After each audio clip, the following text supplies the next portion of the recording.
انشاءاللہ تعالی اب آج کے ہمارے دوسرے عنوان کی طرف بڑھنے سے پہلے میں مختصر سا اسلامک ریسرچ سینٹر کا تعارف آپ لوگوں کے سامنے رکھ دوں۔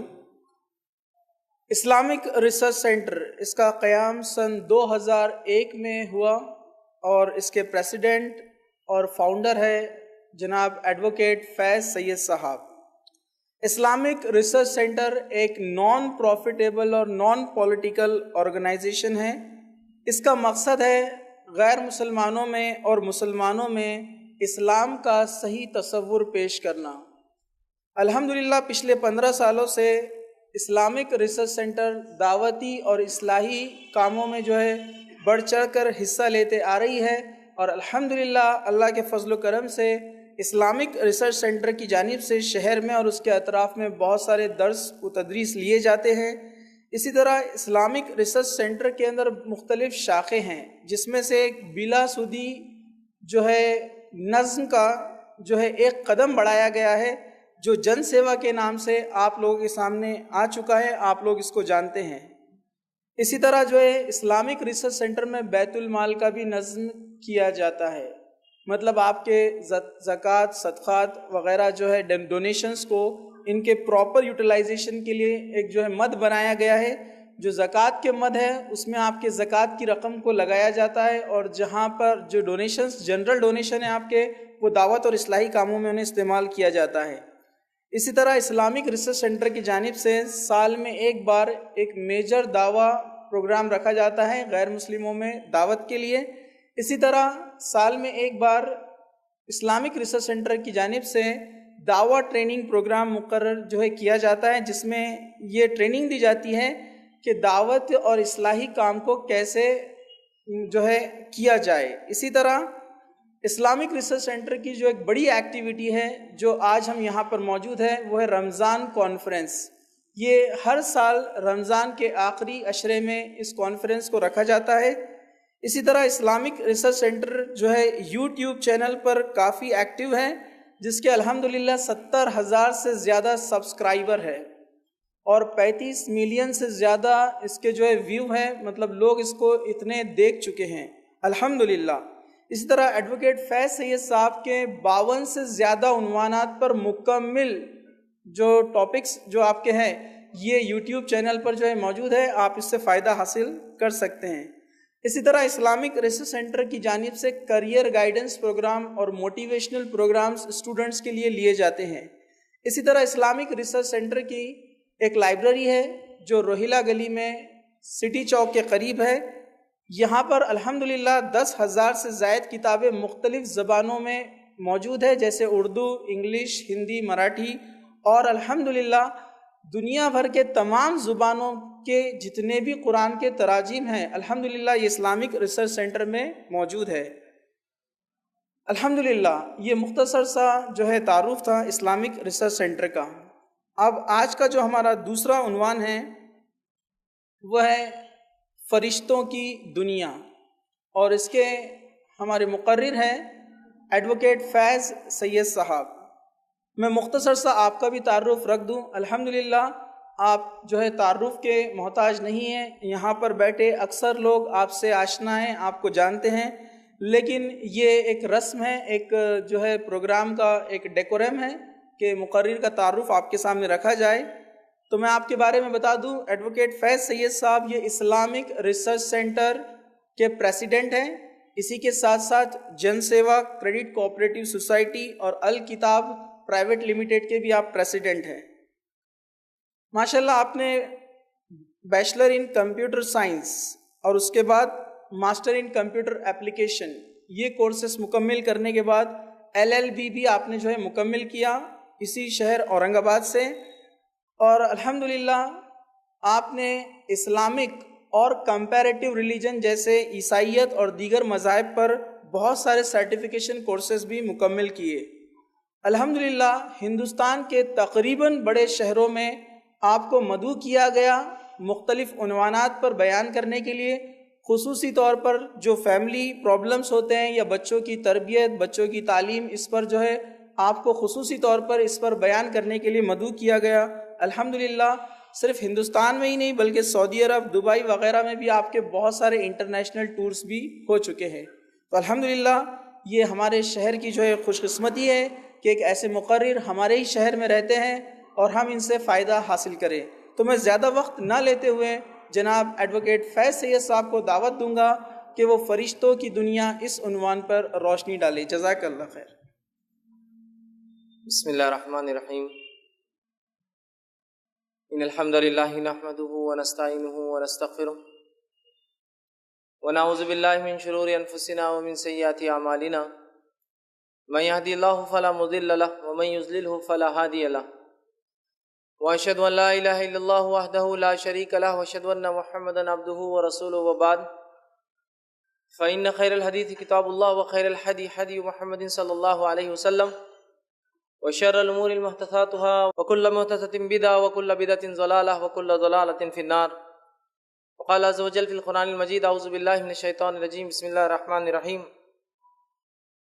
يا ايها الذين امنوا اتقوا الله حق تقاته ولا تموتن الا وانتم مسلمون وقال يا ايها الناس اتقوا ربكم الذي خلقكم من نفس واحدة وخلق منها زوجها بث منهما رجالا كثيرا ونساء واتقوا الله الذي تسالون به والارحام ان الله كان عليكم رقيبا وقال يا أيها الذين آمنوا اتقوا الله وقولوا قولا سديدا يصلح لكم أعمالكم ويغفر لكم ذنوبكم ومن يطع الله ورسوله فقد فاز فوزا عظيما اللهم صل على محمد وعلى آل محمد كما صليت على إبراهيم وعلى آل إبراهيم إنك حميد مجيد اللهم بارك على محمد وعلى آل محمد كما باركت على إبراهيم وعلى آل إبراهيم إنك حميد مجيد رب اشرح لي صدري ويسر لي أمري واحلل عقدة من لساني يفقهوا قولي وقال عز وجل في القرآن المجيد اعوذ بالله من الشيطان الرجيم بسم الله الرحمن الرحيم آمن الرسول بما انزل الیہ من ربہ والمؤمنون کل آمن باللہ وملائکتہ وکتبہ ورسلہ لا نفرق بین احد من رسلہ اما بعد۔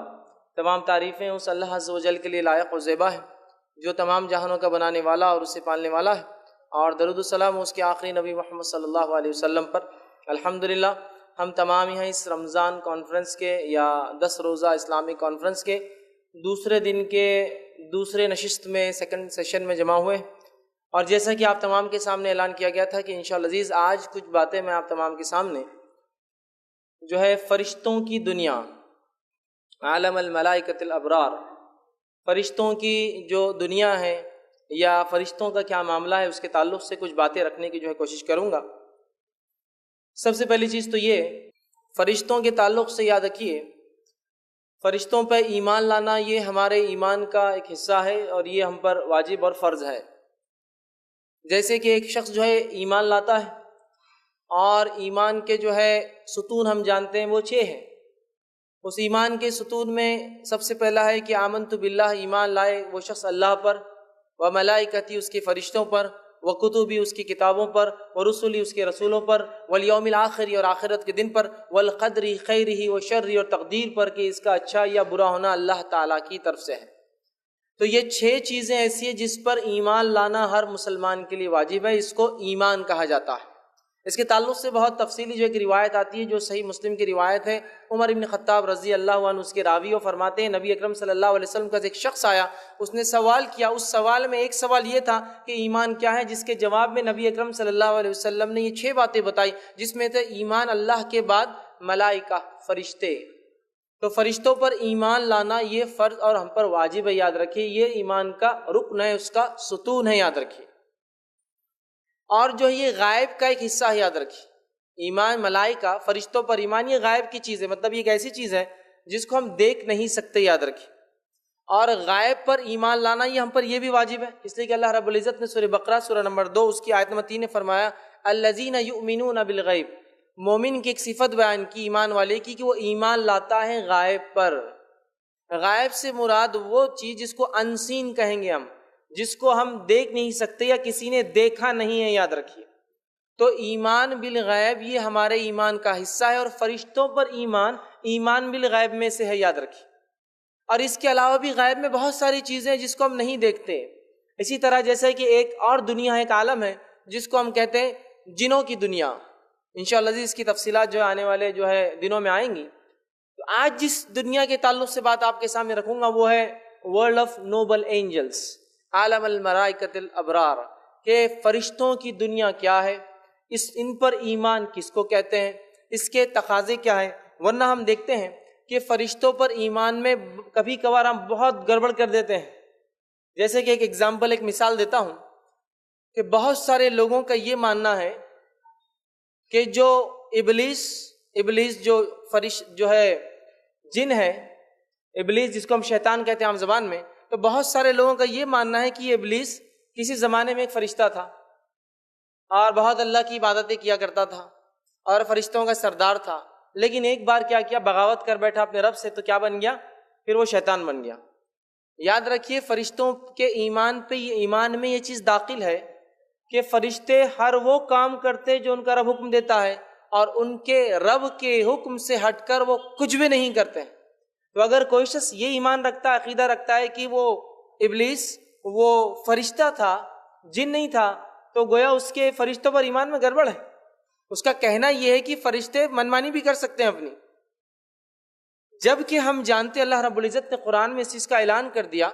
سورہ کہف سورہ نمبر 18 آیت نمبر 50 میں وَإِذْ قُلْنَا لِلْمَلَائِكَةِ اسْجُدُوا لِآدَمَ فَسَجَدُوا إِلَّا إِبْلِيسَ كَانَ مِنَ الْجِنِّ فَفَسَقَ عَنْ أَمْرِ رَبِّهِ، کہ جب تیرے رب نے حکم دیا فرشتوں کو کہ جھک جاؤ آدم کے سامنے، سارے کے سارے جھک گئے سوائے ابلیس کے، كَانَ مِنَ الْجِنِّ، اور وہ جنوں میں سے تھا، فَفَسَقَ عَنْ أَمْرِ رَبِّهِ، اور اس نے اپنے رب کے حکم کو جھٹلایا اور ٹھکرا دیا اور فسق کیا۔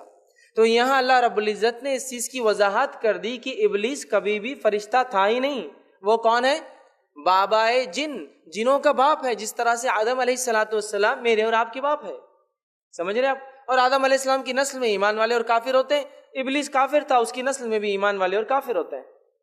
تو دیکھیے آپ، فرشتوں پر ایمان میں گڑبڑ کرتے ہیں ہم، اور پتہ نہیں عجیب و غریب کیسے کیسے عقائد فرشتوں کے تعلق سے کبھی کبھار لوگ بیان کرتے ہیں، سن کر بھی کبھی تعجب ہوتا ہے، عجیب و غریب کہ 2 فرشتوں کو اللہ تعالیٰ نے سزا دے دی اور عراق میں ایک شہر میں کوبہ میں الٹا لٹکا دیا اور وہ قیامت تک الٹے لٹکے ہوئے رہیں گے۔ سبحان اللہ، اللہ کے فرشتے جن کو چوائس ہی نہیں دی گئی کیا کرنا ہے اور کیا نہیں کرنا ہے، ان کے پاس کوئی آپشن نہیں ہے، جو رب کہتا ہے وہ کر گزرتے، وَيَفْعَلُونَ مَا يُؤْمَرُونَ، جو ان کا رب حکم دیتا ہے وہ کر گزرتے ہیں۔ کیوں اللہ ان کو سزا دیں گا؟ وہ کیوں بغاوت کریں گے؟ اور کنویں میں کیوں اللہ تعالیٰ ان کو الٹا لٹکا دیں گا اور قیامت تک کے لیے بولے وہ الٹے؟ تو یاد رکھیے عجیب و غریب عقائد۔ اور یہ جو فرشتوں کی دنیا ہے اور فرشتوں کا جو انسان سے تعلق ہے، یہ بہت گہرا تعلق ہے۔ ان کا اور ہمارا رشتہ پیدائش سے شروع ہو جاتا ہے۔ جب انسان، اللہ کے رسول فرماتے 40 دن کا ہوتا ہے ماں کے پیٹ میں، تو فرشتہ کہتا ہے اے رب کیا لکھوں؟ تو گویا ہمارا تعلق ان سے بڑا گہرا ہے، ماں کے پیٹ سے ہمارا ان سے تعلق ہے، ہماری پیدائش میں وہ آتے ہیں، وہاں لکھتے ہیں، پیدا ہونے کے بعد ہمارے ساتھ زندگی بھر گزارتے ہیں، اعمال لکھتے ہیں، اس کے بعد جو ہے زندگی میں حفاظت کے لیے ہوتے ہیں، اسی طرح جو ہے موت کے وقت روح نکالنے آتے ہیں، اور جو ہے قبر سے روز قیامت ہم کو اٹھائیں گے، کافروں کو پکڑ کے دھکے دے کے لے جائیں گے، مومنوں کا اکرام کریں گے۔ اس کے ساتھ ساتھ جنت اور جہنم کے اندر بھی جو ہے یہ جو ہے اللہ نے منتخب کر رکھے ہیں، تو کوئی جنت میں خدمت کے لیے ہوں گا، کوئی جہنم میں دھکا دینے کے لیے ہوں گا۔ تو گویا فرشتوں سے انسانوں کا بڑا گہرا تعلق ہے، پیدائش سے لے کر موت، موت سے لے کر حشر اور آخرت تک، مطلب آخرت کی ساری زندگی میں ان سے ہمارا گہرا تعلق ہے، ٹھیک۔ اور جو ہے اس کے ساتھ ساتھ ہم دیکھتے ہیں ان کا ہم سے جو گہرا تعلق ہے، اللہ رب العزت نے کچھ مخصوص کاموں کے لیے ان کو مقرر کر رکھا ہے، منتخب کر رکھا ہے، ٹھیک۔ اور ان کی دنیا یاد رکھیے یہ بہت عجیب اور غریب ہے، انسان اس کو سمجھ نہیں سکتا۔ اگر اللہ کی کتاب اور اس کے رسول صلی اللہ علیہ وسلم ہمیں نہ بتاتے تو یہ فرشتوں کی دنیا میرے اور آپ کے لیے سمجھنا ناممکن ہے۔ یاد رکھیں، اس لیے کہ اس کا تعلق غائب سے ہے، انسین ورلڈ سے ہے، ایک ایسی دنیا سے جس کو ہم دیکھ نہیں سکتے۔ تو اللہ کی کتاب اور اگر اس کے نبی صلی اللہ علیہ وسلم اگر ہمیں نہ بتاتے تو ان کی دنیا جاننا یا ان کے بارے میں کچھ بھی جاننا ہمارے لیے ممکن نہیں تھا۔ یاد رکھیے فرشتوں کی دنیا ایک پاکیزہ دنیا ہے، یاد رکھیے ایک پاکیزہ دنیا، اس لیے کہ اللہ کی حمد و ثنا کرتے ہیں، بڑائی بیان کرتے ہیں، اور اللہ کے گھر کا جو آسمانوں میں ہے بیت المعمور اس کا طواف کرتے ہیں، سجدہ تو سجدے میں ہے، رکوع تو کوئی رکوع میں ہے۔ کسی کو سور پھونکنے کا حکم دے دیا گیا تو بس وہ کھڑا ہے کہ کب اجازت ملے تو میں پھونک دوں، تو جس دن سے بنا ہے اس دن سے لے کر سور پھونکنے تک ویسے ہی کھڑا رہیں گا وہ۔ تو گویا کچھ مخصوص کاموں کے لیے انہیں اپوائنٹ کر دیا گیا ہے اور وہ اس کے لیے متعین ہے، اور ایک جس کو کہیں گے ایک ان کی جو دنیا ہے ایک بہت ہی پاکیزہ نوبل ورلڈ ہے۔ یاد رکھیے ایک بڑی پاکیزہ دنیا ہے۔ اسی طرح جو ہے فرشتوں کو عربی میں جو ہے یا فرشتے کو عربی میں ملک کہتے ہیں. ویسے فرشتہ لفظ جو ہے فارسی سے آتا ہے, اس کو کہتے ہیں ملک, اور ملائکہ یہ اس کی جمع ہے فرشتوں کو جس کو ہم کہتے ہیں. ٹھیک ہے, تو ملک یہ لفظ ہے. اور علماء لکھتے ہیں کہ ملک جو لفظ ہے وہ الکا سے آتا ہے جس کا معنی ہے پیغام پہنچانا. چونکہ یہ اللہ کا پیغام انسانوں تک لا کے مطلب انبیاءوں تک پہنچاتے ہیں جو ہم تک پھر پہنچاتے ہیں انبیاء, اس لیے ان کو ملک کہا جاتا ہے, پیغام پہنچانے والا. یا کچھ لوگوں نے کہا یہ مالک سے بھی لفظ آتا ہے اس لیے کہ اللہ نے فرشتوں کو کچھ مخصوص کام دے رکھے جس کے وہ ذمہ دار ہے, اس سے بھی مالک سے ملک. بہرحال لیکن زیادہ بہتر جو ہے وہ یہ علماء کہتے ہیں کہ پیغام پہنچانے کی وجہ سے ان کو الکا سے ملک کہا جاتا ہے, اور ملائکہ اس کی جمع ہے, یاد رکھیے. ٹھیک ہے, اس لیے کہ اللہ کا پیغام بندوں کو پہنچاتے ہیں. ان پر لانا ہم پر, ایمان لانا ہم پر فرض ہے. میں نے خطبے میں آپ کے سامنے ایک آیت تلاوت کی, سورہ بقرہ کی آیت نمبر 285 تھی, جس میں اللہ رب العزت نے فرمایا آمن الرسول بما انزل الیہ من ربی والمؤمنون. ایمان لائے, آمن الرسول ایمان لایا رسول اس چیز پر, اور ایمان لائے ایمان والے مطلب جو لوگ اس کے اوپر ایمان لائے نبی پر. کن کن چیزوں پر ایمان لائے؟ کل آمن باللہ, سب کے سب ایمان لائے اللہ پر, وہ ملائکتی اس کے فرشتوں پر, وہ کتبی اس کی کتابوں پر, وہ رسولی اس کے رسولوں پر, والیوم الاخر. مطلب وہاں آمن رسول بما انزل الیہ من ربی والمؤمنین کل آمن باللہ وملائکتی وکتبی ورسولی لا نفرق بین احد من رسولی. تو یہاں 4 چیزوں کا تذکرہ ہے, جس میں دوسرے نمبر پہ کیا بیان کیا گیا کہ ایمان لایا رسول, اور ایمان لائے ایمان والے کن چیزوں پر؟ اللہ پر اور فرشتوں پر. اسی لیے میں نے کہا فرشتوں پر ایمان لانا فرض ہے, اور یہ ایمان کے ستونوں میں سے, ایمان کے فاؤنڈیشنز میں سے ایک چیز ہے, یاد رکھیے. اور ہمیں فرشتوں پر ویسا ہی ایمان لانا ہے جیسا کہ ہمیں جو ہے حکم دیا گیا ہے, یاد رکھیے. اب فرشتوں پر ایمان کیسا ہونا چاہیے, اس کے تعلق سے میں چند باتیں آپ کے سامنے رکھتا ہوں, جو کہ امام بیہقی نے شعبۃ الایمان میں یہ چیز لکھی ہے کہ فرشتوں پر ایمان کیسا ہونا چاہیے. پھر ان کی دنیا کی طرف بھی بڑھیں گے ہم, چونکہ پہلی چیز تو ہے ان پر ایمان لانا. ایمان لانے کے بعد پھر بہت ساری چیزیں جو بتائی گئی وہ بھی ہے.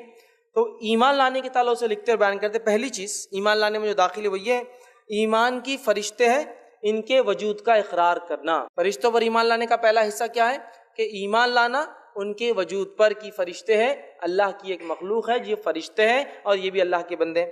آگے وہ لکھتے ہیں ان میں سے ہر ایک کو ان کے حقیقی مقام دے. ان میں سے فرشتوں میں سے ہر ایک کو وہ کہتے ہیں ان کا حقیقی مقام دے. ایسا نہ ہو کہ آپ کس کو زیادہ کر دیں کس کو کم کر دیں, حالانکہ اللہ رب العزت نے کسی اور کو زیادہ اور کسی اور کو کم بتایا. تو ہر کسی کو ان میں سے اپنا اپنا مقام دے حقیقی. ایمان کی وہ اللہ کے بندے ہیں, ایمان لائے ایک شخص کی فرشتے اللہ کے بندے ہیں, جیسے جن اور انس ہیں. مطلب اللہ نے جنوں کو پیدا کیا, انسانوں کو, فرشتوں کو پیدا کیا, اسی طرح وہ اللہ کے بندے ہیں. انہیں اللہ حکم دیتا ہے, اللہ انہیں حکم دیتا ہے, آرڈر دیتا ہے, اور ان کا حساب بھی لیتا ہے. لیکن وہ حساب اس اعتبار سے نہیں جیسا کہ ہمارا ہوں گا گناہ اور نیکی کے اعتبار سے. ان کا حساب لیتا ہے, مطلب ان سے سوال بھی کرتا ہے کہ کیا ہوا میرے بندوں نے کیا کیا, حالانکہ اللہ کو معلوم ہوتا ہے پھر بھی پوچھتا ہے. تو وہ جو ہے اللہ کا حکم بجا لاتے ہیں, اللہ ان کا حساب بھی لیتا ہے. وہ کچھ بھی نہیں کر سکتے خود سے سوائے جس کا اللہ انہیں حکم دے.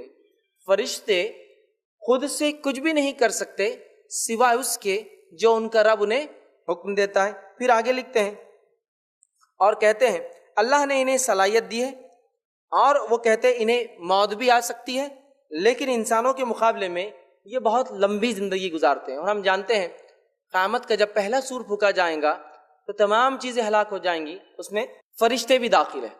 تو ان کو موت بھی آتی ہے لیکن کافی لمبی زندگیاں جیتے جنہوں نے انسانوں کے مقابلے میں. ان کے بارے میں ایسا کچھ بھی نہیں کہنا چاہیے کہ وہ اللہ کے ساتھ شریک ٹھہر جائے. ایسی کوئی بات ان کے تعلق سے نہیں کہنا چاہیے جس کی وجہ سے ایسا ہو جائے کہ اللہ کی ذات میں یہ فرشتہ شریک ہو جائے. اور انہیں معبود نہیں بنانا چاہیے جس طرح سے عرب قومیں اسلام سے پہلے ان کی عبادت کرتی تھی. انہیں معبود, انہیں عبادت کی چیز نہیں سمجھنا چاہیے جس طرح سے عرب کی قوم یا کچھ قبائل لوگ ان کی جو ہے عبادت کرتے اور اس کا عقیدہ رکھتے ہیں. تیسری چیز پھر آگے لکھتے اور فرماتے ہیں اس بات کا ماننا کہ ان میں سے کچھ پیغمبر یعنی وہ ہے جو اللہ کا پیغام انبیاؤں تک پہنچاتے ہیں, ان میں سے کچھ رسول ہیں, پیغمبر ہے یعنی اللہ کا پیغام پہنچاتے ہیں, جس کو اللہ چاہتا ہے انسانوں میں سے اس کے پاس وہ لا کر پہنچاتے ہیں. ان میں سے کچھ اللہ کا عرش اٹھائے ہوئے ہیں, انشاءاللہ آگے تفصیلات آئیں گے. اللہ کا عرش اٹھائے ہوئے, جو 8 فرشتے اٹھائے ہوئے, تو کچھ اللہ کا عرش اٹھائے ہوئے ہیں, اور جو صفوں میں کھڑے رہتے ہیں. کچھ فرشتے ایسے کہ صفوں میں کھڑے انتظار کریں اللہ کے حکم, صفوں میں کھڑے رہتے ہیں. اور جو جنت اور جہنم کے نگہبان ہیں، جو جنت اور جہنم کو دیکھ بھال کرتے ہیں اور اس کے نگہبان ہیں. پھر آگے لکھتے ہیں دیکھ بھال کرتے ہیں، اور کچھ انسانوں کے اعمال لکھتے ہیں، ٹھیک ہے، اور اسی طرح کچھ بادل کو ہانک کر لے جاتے ہیں بارش کے لیے، اور جو ہے یہ سب کا تذکرہ وہ لکھتے ہیں قرآن کے اندر موجود ہے. تو یہ چند باتیں تھی جو امام بہقی نے شعبۃ الایمان میں ان پر ایمان کے تعلق سے لکھی. تو ہمیں بھی چاہیے ان نکات کو جو میں نے کہے اس پر غور کریں اور اس پر ہم بھی ویسا ہی عقیدہ رکھیں جیسا صحابہ نے اس معاملے میں عقیدہ رکھا. آگے آئیے، اب فرشتوں کے جسمانی اوصاف کی طرف چلتے ہیں. فزیکل کیریکٹرسٹکس جو ان کے کتاب اور سنت میں بتائے گئے ہیں، کیسے رہتے ہیں، کیسے دکھتے ہیں، کیا معاملات ہیں، وہ دیکھیں گے. پھر اس کے بعد دیگر 4 حصوں میں نے تقسیم کیا اس درس کو. 4 چیزوں میں سے پہلا حصہ ہے جسمانی اوصاف، فزیکل کیریکٹرسٹکس فرشتوں کے تعلق سے، جس میں سب سے پہلی چیز تو یہ ان کی پیدائش. تو ان کی پیدائش کے تعلق سے صحیح مسلم کی روایت ہے، اللہ کے رسول صلی اللہ علیہ وسلم فرمایا کہا، اللہ رب العزت نے ان جو ہے جنوں کو آنکھ سے پیدا کیا، فرشتوں کو نور سے پیدا کیا، اور آدم کو اس چیز سے پیدا کیا گیا جس کا تمہیں ذکر کر دیا گیا ہے، مطلب قرآن میں اس کا ذکر ہے، اور آدم مٹی سے بنے. تو فرشتوں کو اللہ رب العزت نے نور سے پیدا کیا، یاد رکھے.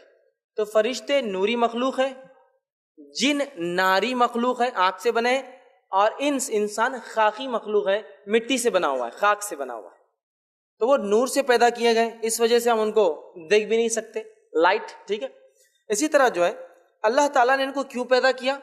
تو اللہ تعالیٰ نے ان کو مختلف کاموں کے لیے پیدا کیا.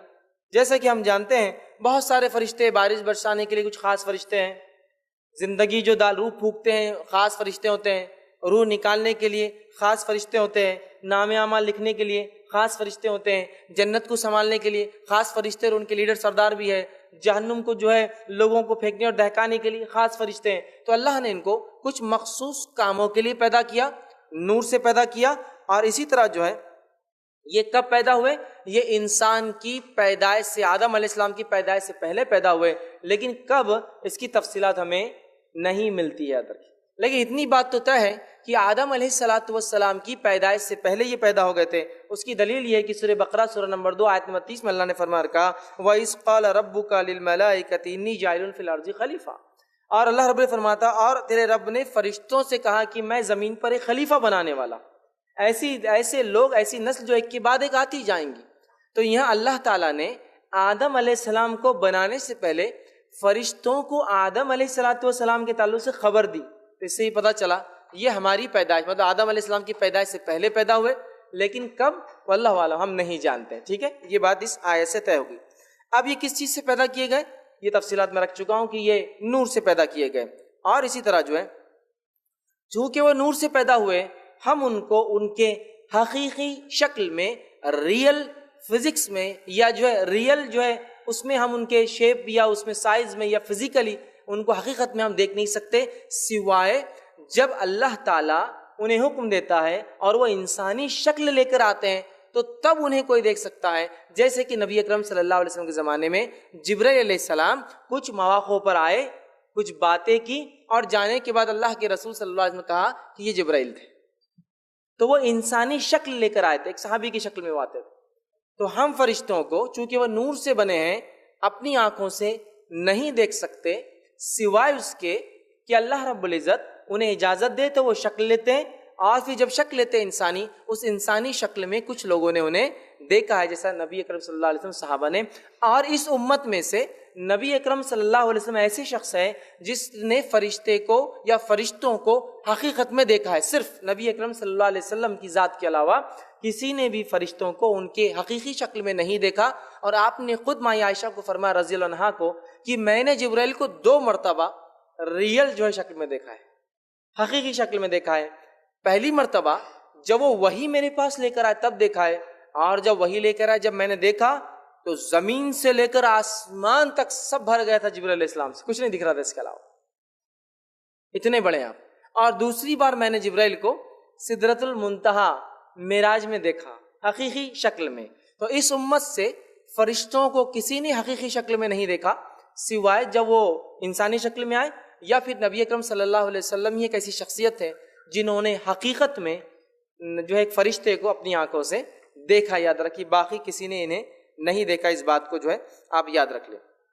اور جو روایت میں نے آپ کو بیان کی کہ میں عائشہ کو اللہ کے رسول فرمایا میں نے جبرائیل کو جب دیکھا تو روایت کے الفاظ اس طرح سے صحیح مسلم کی حدیث ہے کہ یہ بہت بڑے ہوتے ہیں. جبرائیل علیہ السلام کے تعلق حدیث میں عائشہ فرماتی ہے کہ میں نے آپ سے فرمایا میں نے انہیں دو مرتبہ دیکھا. جب وہ نازل ہوئے تو وہ آپ فرماتے کہ زمین سے آسمان تک ان کا قد تھا, مطلب جو نیچے سے اوپر تک جو دیکھ سکتے تھے صرف اور صرف جبرائیل علیہ السلام ہی نظر آ رہے تھے. تو گویا فزیکل ان کا جو جس کو بولتے حیت کیفیت جسمانی ہے بہت بڑے ہوتے ہیں, جس میں سے جبرائیل علیہ السلام کے تعلق سے آتا ہے اتنے بڑے تھے کہ زمین سے لے کر آسمان تک. اور آپ سے فرماتے ہیں ان کو 600 پر تھے جبرائیل علیہ السلام کو, اور وہ پروں میں سے جب میں نے دیکھا تو ہیرے اور موتی جو ہے جھڑ رہے تھے. تو بڑے خوبصورت ہوتے ہیں, بہت بڑے بڑے ہوتے ہیں, ٹھیک ہے. اور اسی طرح سے جو ہے کوئی انسان لیکن اپنی آنکھوں سے انہیں نہیں دیکھ سکتا, یاد رکھیں. اسی طرح ابو داؤد کی روایت ہے, جابر بن عبداللہ رضی اللہ عنہ فرماتے ہیں اور کہتے ہیں رسول اللہ صلی اللہ علیہ وسلم فرمایا اور کہا مجھے اجازت ملی جب میں معراج گیا تو مجھے اجازت دی گئی کہ عرش کے جو فرشتوں نے 8 جو عرش کو اٹھائے ہوئے ہیں ان میں سے ایک فرشتے سے بات کرنے کی مجھے معراج میں اجازت ملی. آپ نے کیا فرما رہے, میں جب معراج گیا تو مجھے عرش کو جو فرشتے اٹھائے جن کی تعداد 8 ہیں ایک فرشتے سے مکالمہ بات کرنے کی اجازت ملی. تو آپ نے فرمایا جب میں نے اسے دیکھا تو اس فرشتے کی کان کی لو ایئر لوب, کان کی لو سے لے کر کاندھے تک کا فاصلہ ایک پرندے کے اڑنے کے 700 سال کے برابر تھا, 700 ایئرس. کان سے لے کر کاندھے تک کا فاصلہ اس ایک فرشتے کا جو اللہ کے عرش کو اٹھائے ہوئے, سبحان اللہ, کان سے لے کر کاندھے تک 700 سال اگر پرندہ اڑے تو اس کے برابر ڈسٹینس کور ہوگا جو اس کے کان سے لے کر کاندھے تک تھا. میں نے تھوڑا سا حساب کتاب کیا اس کو دنیاوی اعتبار سے. دنیا کے اندر جو پرندہ ہے ایک چیل ہوتی ہے جس کو فیلکن پیریگرین کہا جاتا ہے, ایک چیل ہے جو دنیا کی سب سے تیز رفتار چڑیا ہے, 320 کلومیٹر پرتی جو ہے پر آور کی سپیڈ سے جو ہے اڑتی ہے, 320 کلومیٹر جو 1 گھنٹے میں سفر کر لیتی ہو, اور اگر ڈائیو مارے تو 500 زیادہ کلومیٹر کی رفتار سے نیچے آتی ہے, لیکن جب اڑتی ہے تو 320 کلومیٹر 1 گھنٹے میں سفر کرتی ہے. تو میں نے سوچا چلو اس پرندے کی رفتار سے تھوڑا سا حساب کرتے ہیں. تو اگر وہ پرندہ 320 کلومیٹر کی رفتار سے اگر 700 سال تک اڑے گا تو وہ جو ہے 196 کروڑ 22 لاکھ اور 40 ہزار کلومیٹر کا سفر طے کریں گا, مطلب 1.96 بلین کلومیٹر سے ایک رف حساب کریں تو 196 کروڑ 22 لاکھ 40 ہزار کلومیٹر کا سفر ہوگا. پھر اگر یہ تو کاندھے ایک ہوا, پھر میں نے دوسرا حساب لگایا, یہ بھی تو اتنا ہی ہوگا کاندھا جیسا انسان کا ہوتا ہے عام طور سے, اور یہ کاندھے سے بیچ میں جو حصہ ہوتا ہے وہ بھی اتنا ہی ہوتا ہے, برابر ہوتے ہیں یہ اور سر کا حصہ. تو اگر تینوں کو ملا لیا جائے تو ملٹیپلائی بائی 3 کر دیا جائے تو ہوتا ہے 588 کروڑ 67 لاکھ 20 ہزار کلومیٹر صرف فاصلہ ہے 2 کاندھے کا. شولڈرز ہیلتھ کلب بہت سے لوگ جاتے ہیں اور ہم سب جانتے ہیں شولڈرز کے مقابلے میں جسم 6 گنا اور بڑا ہوتا ہے, 6 ٹائمز اور ملٹیپلائی ہو جاتا ہے.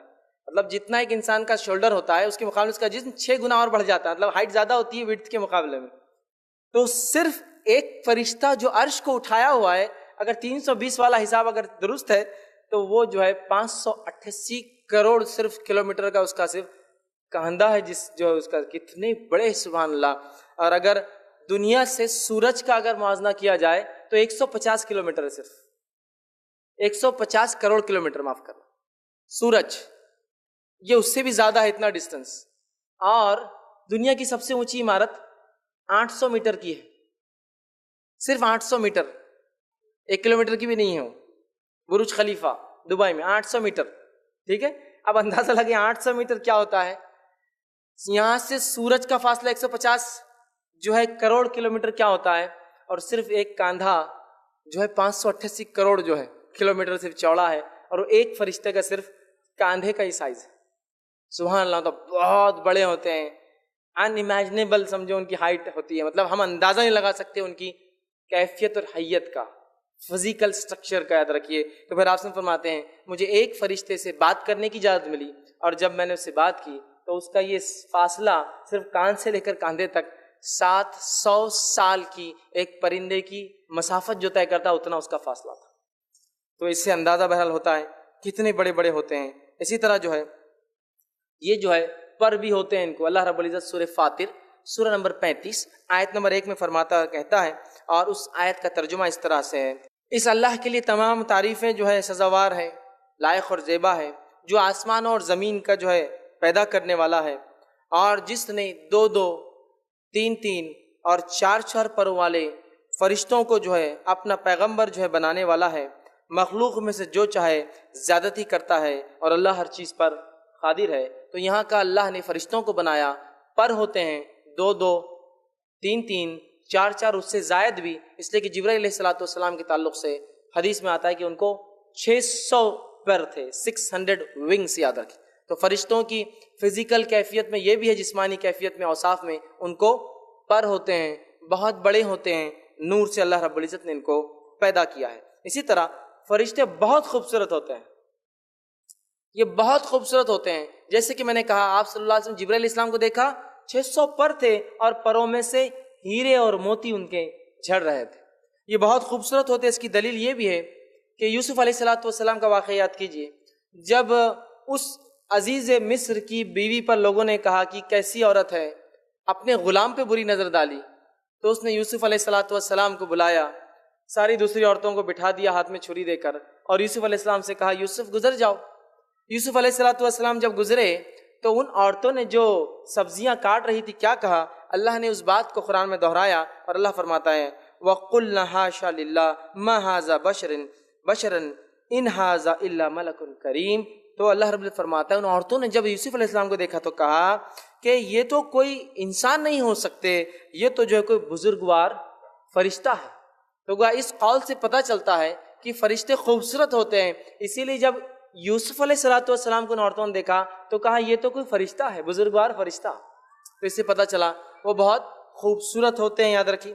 اسی طرح جو ہے یہ کھاتے اور پیتے نہیں ہیں، جس کے تعلق سے اگر واقعہ پڑھنا ہے تو جو ابراہیم علیہ الصلوۃ والسلام کے پاس فرشتے آئے تھے، ان کو خوشخبری دینے اسحاق علیہ السلام کی، اور یہ بتانے کہ قوم لوط کے ساتھ کیا ہونے والا ہے. ان فرشتوں کا واقعہ سورہ زاریات سورہ نمبر 51 آیت نمبر 24 سے لے کر 28 میں اللہ نے بیان کیا، جس میں جب ابراہیم علیہ الصلوۃ والسلام نے ان کو ایک بچڑا پیش کیا ذبح کر کے، تو انہوں نے اس سے انکار کر دیا کھانے سے.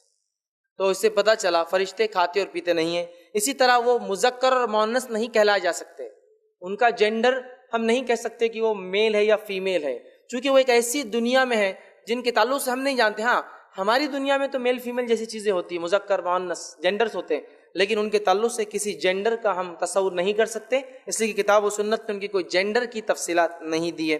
اسی طرح جو ہے اللہ کے دیے گئے کام اور عبادت کرتے ہوئے کبھی تھکتے نہیں. کبھی اللہ نے جو کام دیا، جو عبادت دی، اس کام کرنے سے کبھی تھکتے نہیں ہیں، جس کا تذکرہ اللہ نے سورہ انبیاء سورہ نمبر 21 آیت نمبر 20 میں فرما رکھا یسبحون اللیل والنہار لا یفترون، کہ وہ صبح اور شام اللہ کی تسبیح بیان کرتے ہیں اور سستی نہیں کرتے. تو اللہ نے اگر کسی کو تسبیح دی تو وہ صبح اور شام تسبیح کرتے ہیں، اور کبھی تسبیح کرنے میں نہ سستی کرتے ہیں اور نہ ہی تسبیح کرنے سے وہ کبھی تھکتے ہیں، یاد رکھیے. اسی طرح جو ہے اسرافیل علیہ السلام کے تعلق سے جو آتا ہے، جو کہ ایک فرشتے ہیں، حدیث میں آتا ہے اللہ کے رسول صلی اللہ علیہ وسلم فرماتے ہیں کہ اسرافیل علیہ السلام کو جب اللہ نے بنایا اور بنا کے ایک کام نہیں دیا کہ سور پھونکنا ہے، تو آپ صلی اللہ علیہ وسلم فرماتے ہیں ان کا منہ سور کے قریب ہے. سور کو ایک بجنے والی چیز ہے جو سینگ کی طرح ہوتی، پیچھے چھوٹی آگے بڑی، اور جو ہے وہ منہ نزدیک ہے، اور نظریں اللہ رب العزت کے عرش کی طرف ہے کہ کب اللہ حکم دے دے اور مجھے پھونک مارنا پڑے. اور جب سے پیدا کیے گئے تب سے کھڑے ہیں، مطلب جب سے دنیا بنی تب سے کھڑے لے کر قیامت تک کھڑے رہیں گے، اور ایک بار بھی پلک نہیں ماریں گے، چونکہ ہو سکتا ہے رب کا حکم آ جائے. کیسے کام کرتے اللہ کا کہ جب سے بنے کھڑے ہیں، سور کے قریب منہ ہیں، اور جب سے بنے ہیں تو قیامت تک اللہ کے عرش کی طرف ٹیڑھی منڈی کر کے دیکھ رہے ہیں، اور پلک بھی نہیں مارتے ایک بار بھی. سبحان اللہ. تو اللہ نے جو کام دیا نہ کرتے ہوئے تھکتے ہیں، نہ کسی قسم کی نافرمانی کرتے ہیں. سجدوں میں ہیں تو سجدے میں ہیں، تسبیحات بیان کرو، تسبیحات بیان کر رہے ہیں۔ اسی طرح جس کو جو کام دیا گیا ہے وہ اپنا اپوائنٹڈ کام کرتے ہیں۔ اب ان کی رہنے کی جگہ کہاں ہے؟ تو فرشتے آسمانوں میں رہتے، یاد رکھیں، اس لیے کہ جب بھی فرشتوں کا تذکرہ آتا ہے اترنے کے لفظ قرآن میں آتے ہیں۔ فرشتہ اترا مطلب اوپر تھا، کبھی اوپر تھا مطلب آسمان میں، تو فرشتے آسمانوں میں رہتے ہیں۔ ان کی تعداد کتنی ہے ہم نہیں جانتے۔ صحیح بخاری کی روایت کے مطابق رسول اللہ صلی اللہ علیہ وسلم فرماتے ہیں آسمان میں ایک بیت المعمور، جیسا ہمارا کعبہ ہے دنیا میں، ویسے ہی 7ویں آسمان پر بیت المعمور نامی ایک گھر اللہ کا، فرشتے اس کا طواف کرتے ہیں اور طواف کرنے کے بعد چلے جاتے ہیں۔ آپ صلی اللہ علیہ وسلم فرماتے ہیں 70,000 فرشتے اس میں روز عبادت کرتے ہیں اور ان کا دوبارہ نمبر کبھی نہیں آئے گا۔ پھر 70,000 فرشتے روز اس گھر میں طواف کرتے ہیں، عبادت کرتے ہیں، اور ایک دن کے بعد جب چلے جاتے 70,000 تو نیکسٹ ٹرن ان کا قیامت تک نہیں آنے والا ہے۔ یہ ان کی تعداد ہے۔ اسی طرح ایک روایت میں آپ وسلم فرماتے ہیں کہ روز قیامت جہنم میدان محشر میں کھینچ کر لائی جائیں گی، حشر کے میدان میں لائی جائیں گی، جس کے 70,000 سیکشنز ہوں گے، 70,000 حصوں میں تقسیم ہوں گی عذابات کے اعتبار سے۔ ہر سیکشن کو 70,000 فرشتے کھینچ کر لائیں گے، مطلب ایک سیکشن کو 70,000 پل کریں گے، اور 70,000 ایسے سیکشن ہیں، 70,000 کو 70,000 سے ضرب دے دیجئے تو ہوتا ہے، اس کا حساب لگا لے تو 490 کروڑ ہوتا ہے۔ تو گویا یہ لاتعداد ہیں، بہت کثیر تعداد میں ہیں۔ کتنے ہیں واللہ عالم، ہم نہیں جانتے۔ اگر یہ بھی حساب لگا لے کہ ایک آدمی کے نام نامہ لکھنے کے لیے 2 ہے تو بھی تعداد کتنی ہو جاتی ہے، اندازہ لگا لیجیے آپ، سمجھ رہے آپ؟ تو بہرحال بہت تعداد ہے۔ ان میں سے کچھ فرشتوں کے نام مشہور اور معروف ہیں، جیسے کہ ہم جانتے ہیں جبرائیل علیہ السلام، میکائیل علیہ السلام، اسرافیل علیہ السلام، مالک جو جہنم کا داروغہ ہے، رضوان جو جنت کے داروغہ ہے، منکر نکیر جو قبر میں سوال کرنے آتے ہیں، اسی طرح ہاروت اور ماروت جو بابل نامی ایک شہر میں آزمائش کے لیے آئے تھے، رقیب اور عتید بول کر علماء لکھتے ہیں یہ وہ فرشتے ہیں جو ہم جو بات کرتے ہیں کیچ کر لیتے ہیں، نوٹ کرتے ہیں، لکھ کے رکھتے ہیں، حساب رکھتے ہیں۔ تو بہرحال کچھ کے نام ہم جانتے ہیں، لیکن بہت سارے نام ہمارے جو چلن میں ہیں اس میں سے بہت سارے نام کتاب اور سنت میں، قرآن حدیث میں نہیں ملتے، لیکن چلن میں، لیکن یہ وہ معروف نام ہے جو ہمیں نام کے ساتھ، ویسے اگر ملک الموت، موت کا فرشتہ، لیکن نام نہیں پتا، تذکرہ ہے موت کا، ملک الجبال پہاڑ کا فرشتہ، تذکرہ ہے لیکن نام کیا ہم نہیں جانتے، پہاڑوں کے فرشتے، ٹھیک ہے۔ تو بہرحال نام اتنے نام آتے ہیں، اور جو ہے بہت سارے نام چلن میں لیکن وہ ثابت نہیں ہوتے۔ اسی طرح جو ہے پہلے سور پھونکنے کے بعد یہ بھی ختم ہو جائیں گے، اس لیے کہ اللہ رب العزت نے قرآن میں کہا کہ تمام کے تمام لوگ جو ہے، تمام چیزیں جو ہلاک ہو جائیں گی سوائے تیرے رب کی ذات کے تعلق سے، تو اللہ کو چھوڑ کر سب ہلاک ہو جائیں گے، تو فرشتے اس میں شامل ہیں۔ تو پہلے سور کے بعد یہ ختم ہو جائیں گے، پھر دوسرے سور کے بعد جو ہے تمام جیسے انسان اٹھیں گے یہ بھی اٹھا لیے جائیں گے۔ اب ان کے کچھ کیریکٹرسٹکس، اوصاف ہم دیکھتے ہیں۔ پہلی چیز جو ہے یہ بہت باعزت ہوتے ہیں اور فرما بردار ہوتے ہیں، ٹھیک ہے، بہت باعزت اور فرما بردار۔ اللہ تعالیٰ نے سورہ عبس سورہ نمبر 80 آیت نمبر 16 میں اللہ تعالیٰ نے فرما رکھا کرام بررہ، جس کا معنی ہے جو بزرگ اور پاک ہوتے ہیں۔ اس لیے میں نے کہا کہ یہ جو ہے بہت باعزت اور فرما بردار ہوتے ہیں۔ اسی طرح بہت حیادار بھی ہوتے ہیں، یاد رکھیے، فرشتے بہت حیادار ہوتے ہیں، ٹھیک ہے۔ اسی طرح ان کے تعلق سے، صلاحیتوں کے تعلق سے آتا وہ یہ ہے مختلف شکلیں لے سکتے ہیں۔ یہ فرشتوں کی صلاحیت میں سے ایک صلاحیت ہے، مختلف شکلیں لے سکتے ہیں۔ جیسے مریم علیہ السلام کے پاس ایک فرشتہ آیا تھا، خوشخبری دینے کے اللہ نے ان کو چن لیا ہے دیگر عورتوں پر، دنیا کی تمام عالم کی عورتوں پر، تو وہاں ایک شکل میں آئے تھے۔ اسی طرح قوموں کو آزمانے کے لیے فرشتے آتے ہیں۔ لوط علیہ السلام کی قوم کو آزمانے فرشتے آئے، وہ قوم ان کے پیچھے پڑ گئی اور جو ہے گناہ کا جو وہ کرتی تھی، گناہ برے کام، اس کا حسد کیا اور اللہ نے اس قوم کو ہلاک کر دیا۔ تو گویا یہ جو ہے مختلف شکلیں لے سکتے ہیں، لیکن ایک بات یاد رکھ لیجئے کہ جن کے پاس فرشتے آتے ہیں ان کا ہر بار نبی ہونا ضروری نہیں، جیسا مریم علیہ السلام کے پاس جو فرشتے آئے لیکن وہ نبی نہیں ہے۔ اسی طرح بہت ساری قوموں کے پاس آتے ہیں جن کو آزماتے، ایسا ہاروت اور ماروت آئے۔ اسی طرح یہ قوم لوط کے پاس 2 فرشتے آئے، تو فرشتے جن کے پاس آتے ہیں وہ نبی ہر بار ہونا ضروری نہیں، لیکن وہ مختلف شکلیں لے سکتے ہیں اللہ جب حکم دیتا ہے اور آتے ہیں۔ اسی طرح ان کے علم کے تعلق سے اللہ تعالیٰ نے جو انہیں علم دیا ہے اس چیز کا انہیں علم ہوتا ہے۔ اللہ تعالیٰ نے جن چیزوں کا انہیں علم دیا ہے ان چیزوں کا انہیں علم ہوتا ہے۔ اسی طرح باادب اور باقاعدہ ہوتے ہیں، جس کو ہم کہیں گے جو ہے well discipline and well organised, بہت باادب باقاعدہ ہوتے ہیں۔ نبی اکرم صلی اللہ علیہ وسلم نے ایک حدیث میں بیان کر فرمایا، کاش کہ تم اپنی نماز کی صفیں ویسی بناتے جیسے فرشتے نماز کی صفیں بناتے ہیں، کہ جب کھڑے ہوتے ہیں تو اتنے مل کر کھڑے ہوتے ہیں کہ بیچ میں جگہ باقی نہیں رہتی۔ تو یہ حدیث ہمیں یہ بتا رہی ہے کہ با نظم فرشتے بہت ویل ڈسپلن ویل آرڈرڈ میں ہوتے ہیں، اس لیے کہ جب صف بناتے ہیں تو ایسی صف بناتے ہیں کہ بالکل ایک کے بازو ایک، اور صف میں گیپ نہیں ہوتا۔ لیکن اس حدیث سے ایک بات اور پتہ چلتی ہے، اور آپ نے حدیث سے فرماتا، کاش تم اپنی صفوں کو ویسا بناتے جیسا فرشتے آسمان میں اپنی صفیں بناتے ہیں، کہ جب ایک سے دوسرا کھڑا ہوتا ہے تو بیچ میں جگہ نہیں ہوتی۔ تو گویا ہمیں بھی بتایا جا رہا ہے کہ نماز کی حد تک ویل ڈسپلین ویل آرڈرڈ کھڑے ہونا چاہیے، اور نماز کی صفیں ایسی بنانی چاہیے جیسے فرشتے بناتے ہیں، ایک آدمی دوسرے سے پورا لگا ہوا ہو۔ صحیح بخاری کی روایت کے مطابق نبی اکرم صلی اللہ علیہ وسلم بیان کر فرمایا، اور انس بن مالک فرماتے ہیں نبی اکرم صلی اللہ علیہ وسلم ہمیں ایسی صفوں کا حکم دیتے کہ کاندھے سے کاندھا اور قدم سے قدم لگ جاتا۔ اب ہمارے پاس عجیب معاملہ ہے، کاندھے سے کاندھا اور قدم سے قدم تو دور، ہر آدمی دوسرے سے 2 2 3 3 4 4 5 5 6 6 اور ایک ایک بالحج کی دوری پہ کھڑا ہوا ہے، سب کی اپنی اپنی صفیں چلتی ہیں، سب کا اپنا اپنا انڈیویجول معاملہ چل رہا ہے نماز کے اندر۔ جبکہ صفیں کیسی ہونا چاہیے؟ بازو بازو انسان لگ کر کھڑا ہو، اور اس میں کسی کا اختلاف بھی نہیں ہے، ایسے کوئی اختلافی معاملہ بھی نہیں ہے، بہرحال سمجھنے کی ضرورت ہے، ٹھیک ہے۔ تو با نظم ہوتے ہیں، بہت ویل ڈسپلین ویل آرڈرڈ ہوتے ہیں، ٹھیک ہے۔ اسی طرح جو ہے اللہ رب العزت نے ان کی یہ تعریف بھی جو قرآن کے اندر کی، اور فرمایا اور کہا سورہ نمبر 90 آیت نمبر 22 میں، وَجَاءَ رَبُّكَ الْمَلَكُ صَفًّا صَفًّا، اور جو اللہ فرماتا ہے اور تیرے رب آئے گا تو فرشتے صفیں باندھے ہوئے کھڑے ہوں گے، تو پہلے ویل ڈسپلین ویل آرڈر ہوتے ہیں۔ اسی طرح جو ہے فرشتے کبھی غلطی نہیں کرتے، فرشتے کبھی غلطی نہیں کرتے، یہ بات یاد رکھی، ورنہ اس میں بہت ہماری وہ ہوتی ہے کہ فرشتے اور پتہ نہیں کیا کیا قصے اور کہانیاں لوگوں نے بیان کر دی۔ اور ایک مرتبہ ایک صاحب سنانے لگے اور کہنے لگے، دیکھو زیادہ علم حاصل نہیں کرنا، زیادہ علم نہیں، کیوں؟ تو زیادہ علم حاصل کرنے سے انسان شیطان بن جاتا۔ میں نے کہا انسان شیطان کیسے؟ تو بولے دیکھو میں قصہ سناتا ہوں۔ شیطان جو تھا نا، بولے پہلے فرشتہ تھا، بولے بہت علم حاصل کر دیا، زیادہ علم حاصل کر دیا، جیسے تم لوگ کر رہے آج کل، بولے پڑھ لے رہے، یہ کر لے رہے، وہ کر لے رہے، زیادہ علم حاصل کر لیا۔ زیادہ علم حاصل کرنے کے بعد کیا ہوا؟ بولے جب اللہ نے حکم دیا تو حکم نہیں مانا، تو اللہ نے نکال دیا جنت سے، تو بولے وہ فرشتہ ہے نا، اس نے ایک ٹیم بنا لیا، بولے، اور برے فرشتوں کو جمع کیا اپنے آس پاس، مطلب فرشتہ شیطان بن گیا اور اس نے ایک ٹیم بنایا، اور ٹیم بنا کے بولے اپنے ٹیم میں سب برے فرشتوں کو جمع کر لیا، اور پھر اس نے فلاں فلاں فلاں یہ کام کیا، آدم علیہ السلام کو نکالا فلاں۔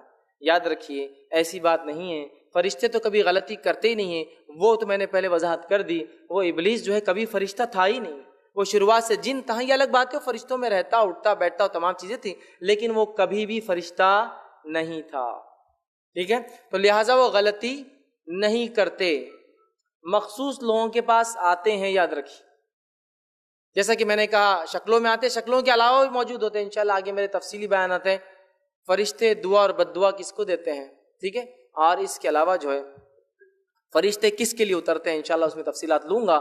تو انسانوں میں آتے اور جاتے بھی، یاد رکھیے، ٹھیک ہے، انسانوں میں آتے اور جاتے ہیں، غلطی کبھی نہیں کرتے، یہ بات یاد رکھ لی، اس لیے کہ اللہ نے سورہ جو ہے تحریم، سورہ نمبر 66 آیت میں 6 میں فرما کہا، وَيَفْعَلُونَ مَا يُؤْمَرُونَ، وہ وہی کام کرتے ہیں جو ان کا رب انہیں حکم دیتا ہے، یاد رکھیے۔ تو فرشتے غلطی نہیں کرتے کبھی، اللہ کی عبادت کرتے ہیں، جس کے تعلق سے جو قرآن حدیث میں باتیں آتی، تسبیح بیان کرتے ہیں، اللہ کی حمد ثنا بڑائی تسبیحات بیان کرتے ہیں، صفوں میں کھڑے ہو کر عبادت کرتے ہیں، جیسے صحیح مسلم کی روایت میں آتا، تسبیح بیان کرتے ہیں، صفوں میں کھڑے کی عبادت کرتے ہیں، بیت المعمور کا حج کرتے ہیں، طواف کرتے ہیں، آسمانوں میں جو ایک گھر ہے اس کا طواف اور حج کرتے ہیں، اللہ سے خوف کھاتے ہیں، بہت ڈرتے ہیں فرشتے، یاد رکھیے۔ اور اللہ رب العزت نے اس صفت کو فرشتوں کی کہ وہ اللہ کا تقوی ڈرتے ہیں، سورہ انبیاء سورہ نمبر 21 آیت میں 28 سے فرما کہا، وَهُم مِّن خَشْيَتِهِ مُشْفِقُونَ، اور وہ خود جو ہے ہیبت الہی سے جو ہے پریشان ہوں گے روز قیامت، فرشتے بھی ہیبت الہی سے پریشان ہوں گے، تو وہ اللہ سے ڈرتے ہیں،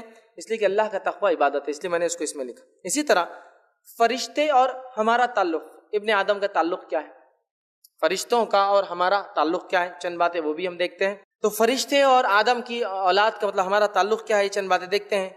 پیدائش میں ان کا کردار، سب سے پہلے ہمارا جو پالا فرشتوں سے پڑتا ہے وہ ہماری پیدائش ہے۔ صحیح مسلم کی روایت ہے، 40 دن، جب نطفہ 40 دن گزار لیتا ہے تو ایک فرشتہ آتا ہے اور کہتا ہے اور فرماتا ہے کہ اللہ کیا شکل دوں، مرد ہے یا عورت ہے؟ اور اللہ تعالیٰ اسے حکم دے دیتا ہے اور وہ انسان کو شکل دے دیتا ہے اپنے ہاتھوں سے۔ تو اللہ سے پوچھتا ہے فرشتہ، اللہ کیا شکل دوں؟ اللہ کہتا ہے یہ شکل دے، اور وہ اس کو مرد یا عورت اس شکل میں ڈھال دیتا ہے۔ تو ہمارا تعلق فرشتوں سے ہماری پیدائش کے پہلے سے ماں کے پیٹ میں شروع ہو جاتا ہے، ٹھیک ہے، پہلا۔ اسی طرح ہماری حفاظت کرتے ہیں فرشتے، ہماری حفاظت کرتے ہیں، جس کے تعلق سے سورہ رعد سورہ نمبر 13 آیت نمبر 11 میں اللہ فرماتا اور کہتا ہے لَهُ مُعَقِّبَاتٌ مِّن بَيْنِ يَدَيْهِ وَمِن خَلْفِهِ يَحْفَظُونَهُ مِنْ أَمْرِ اللَّهِ۔ اللہ فرماتا اور کہتا ہے اس کے پہرے دار انسان کے آگے پیچھے مقرر ہے جو اللہ کے حکم سے ان کی نگہبانی کرتے ہیں۔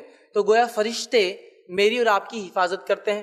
علی بن ابی طالب رضی اللہ عنہ کے قول فرمایا کرتے تھے، جب ان سے کسی نے کہا کہ آپ کو ہم سیکیورٹی دیتے ہیں، حفاظت کرتے ہیں، تو انہوں نے کہا کہ جب تک اللہ چاہیں گا فرشتے میری حفاظت کرتے رہیں گے، جب اللہ نہیں چاہیں گا وہ ہٹ جائیں گے تو پھر کوئی میری موت کو روک نہیں سکتا، لہٰذا میری حفاظت کے لیے خاص تمہارے رہ کر کوئی خاص فائدہ ہونے والا نہیں ہے، کیونکہ جب تک اللہ چاہیں گا یہ فرشتے حفاظت کریں گے، اور اللہ جب نہیں چاہیں گا وہ ہٹ جائیں گے اور اس کے بعد میری موت آ جائیں گی۔ سمجھ رہے آپ؟ تو فرشتے ہماری حفاظت کرتے ہیں، ساری زندگی ہمارے ساتھ رہتے ہیں۔ اسی طرح جو ہے انبیاء تک وحی لاتے ہیں فرشتے، انبیاء علیہ الصلوۃ والسلام تک وحی لے کر آتے ہیں، یاد رکھیں، ٹھیک ہے۔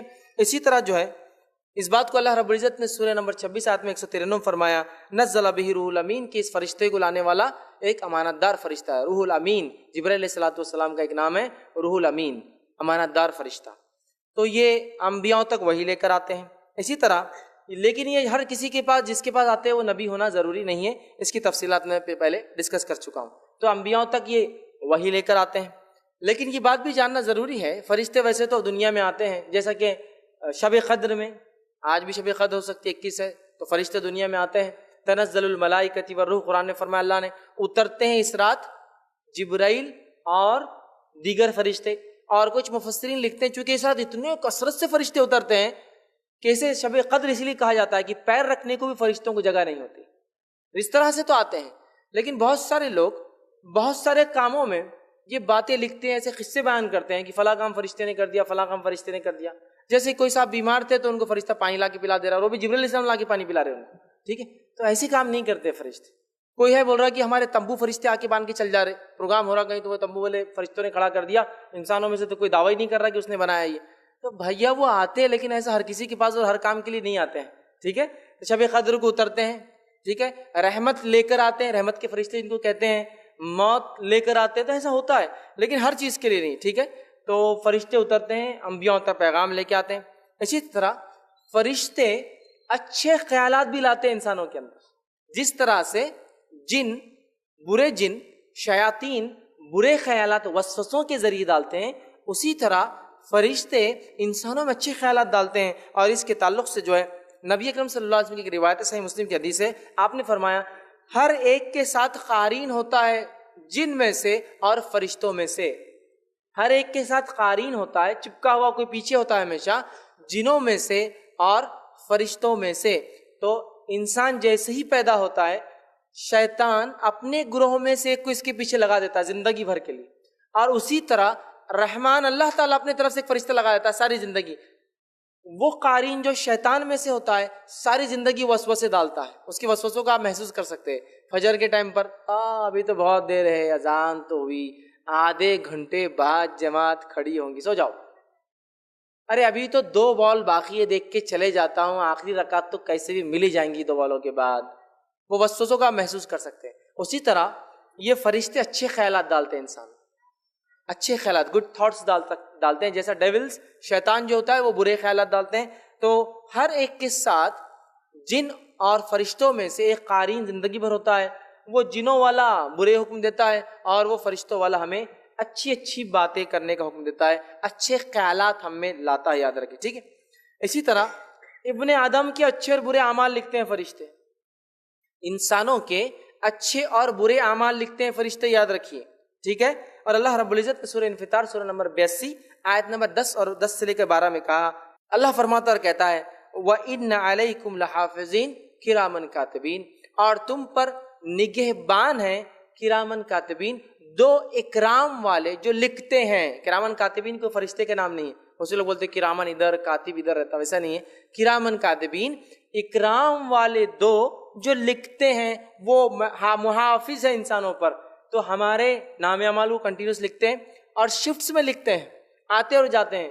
حالانکہ اس کی ضرورت اللہ تعالیٰ کو نہیں ہے، اللہ جانتا ہے، لیکن ابن آدم کو روز قیامت نام اعمال اس کے پروف کے لیے کہ تو نے یہ اعمال کر کے آیا، فرشتے نوٹ کرتے ہیں. اور ان کی شفٹ بھی چینج ہوتی ہے، اور ان کی شفٹ ڈیلی چینج ہوتی ہے فجر اور عصر میں. اس لیے آپ نے فرمایا فجر اور عصر کی نماز خاص طور سے پڑھا کرو. ویسے ساری نمازیں فرض ہے، لیکن خاص تاکید کی. کیوں؟ اس لیے کہ یہ شفٹنگ کا ٹائم ہوتا ہے فرشتوں کے، اور میں چاہتا ہوں کہ جب فرشتے شفٹ بدلے تو وہ اللہ سے کہے اللہ میں نے اس کو نماز میں چھوڑ کر آیا، اور جب دوسرے فرشتے آئے شفٹ چینج ہو تو پھر وہ کہ اللہ وہ نماز ہی پڑھ رہا تھا ابھی بھی.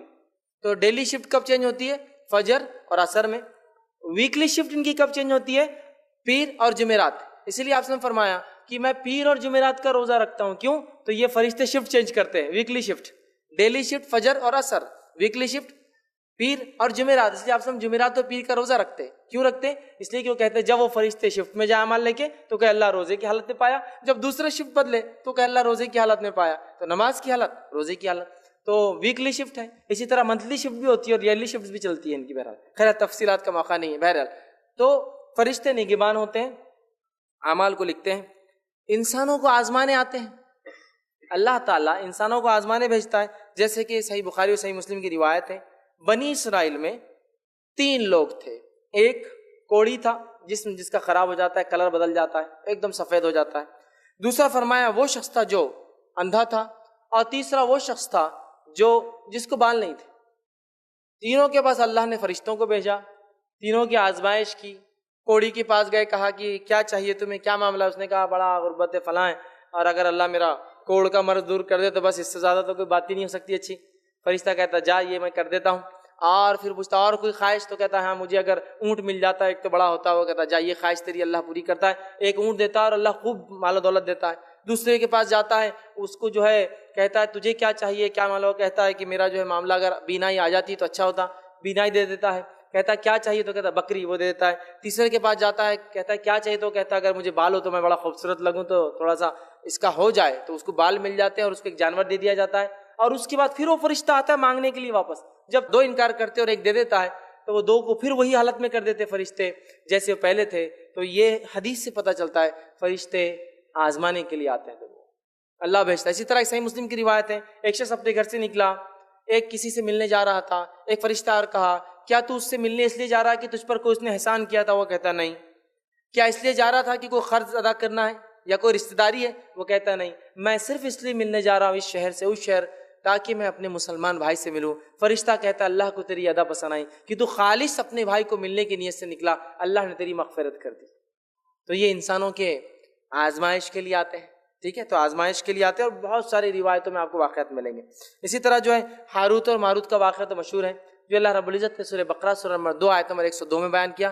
جو ایک قوم کے پاس انہیں جادو سکھانے آئے تھے، اس کے ذریعے ان کی آزمائش تھی. انشاءاللہ تفصیلات میرے آخری 2 عنوانات کے اندر آئیں گی، جن اور جادو کی حقیقت میں انشاءاللہ. ٹھیک ہے، تو وہ آزمائش کے لیے آئے تھے ہاروت اور ماروت. تو گویا انسانوں کو آزمانے کے لیے آتے ہیں. اسی طرح موت کے وقت روح نکالنے آتے ہیں. جب انسان مر جاتا ہے تو فرشتہ روح نکالنے آتا ہے، یاد رکھیں. اسی لیے میں عام زبان میں کئی بار کہتا ہوں، کوئی دعویٰ کرے اس کو فرشتہ دکھ گیا تو پھر آپ سمجھ لیجئے معاملہ ختم ہی ہو گیا. فرشتہ دکھا مطلب معاملہ ختم. جانے کا وقت چونکہ ملک الموت ہی دکھتے ہیں انسان، اور جب دکھ جاتے ہیں تو وہ لے کے ہی چلے جاتے، چھوڑ کے نہیں جاتے پھر. ٹھیک ہے، وہ غائب ہے نا، اور غائب جب انسان دیکھ لیتا ہے تو واپس دنیا میں آنے کا چانس نہیں ہوتا اس کو. تو ملک الموت یاد رکھیے.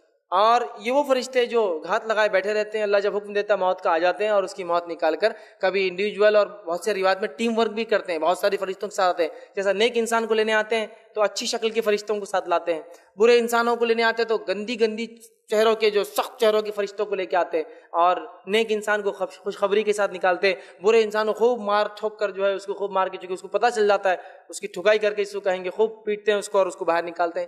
اسی طرح جو ہے کچھ فرشتے مقام محشر میں بھی ہوں گے، جیسی خبروں سے گناہگار نکلیں گے وہیں سے مار دھاڑ شروع ہو جائیں گے ان کے ساتھ، اور مارتے ہوئے جو ہے محشر کے مقام تک لے جائیں گے. تو بہرحال یہ موت کے وقت آتے ہیں روح نکالنے کے لیے. اسی طرح خبر میں آنے والے ہمارا تعلق وہاں بھی ہے، اور خبر میں کیا کریں گے؟ آ کر وہ سوال کریں گے.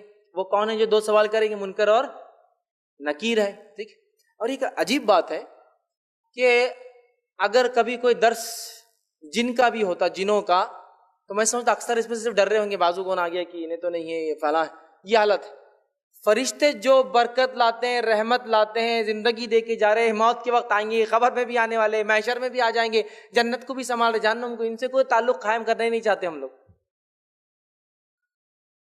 سمجھ رہے آپ؟ جنوں سے تو بہت ڈر لگتا، فرشتوں سے نہیں لگتا کبھی ڈر، حالانکہ یہ نگہبان ہے، جن تو نگہبان بھی نہیں نا، وہ خود بھی حساب کتاب ہونے والا ہے ان کا، فرشتے نگہبان ہیں اس لیے کہ ان کا حساب کتاب نہیں، وہ لکھ رہے ہیں، اور جو لکھ رہے ہیں وہ ریکارڈ ہاتھ میں مل جائیں گا، سیدھے ہاتھ والے کامیاب، الٹے ہاتھ والے ناکام، ان سے نہیں ڈر لگتا، ان سے دوستی کرنے کا شوق نہیں ہے، جنوں سے بڑا ڈر لگتا، جنوں سے بڑی دوستی ہے اور پتہ نہیں کیا کیا قبضے میں کر لے رہے اور کیا کیا کر لے رہے، ان سے کرنے کی ضرورت ہے، یہ نگہبان ہے، ان سے دوستی بہت مفید ہے، جنہوں سے دوستی کوئی فائدہ نہیں دیں گے، یاد رکھیے مفید دوست ہیں ہمارے، نہ ان سے ڈر رہا ہے کوئی، نہ ان سے کوئی جو ہے دوستی کا معاملہ ہے، جبکہ حقیقت میں ہونا یہ چاہیے۔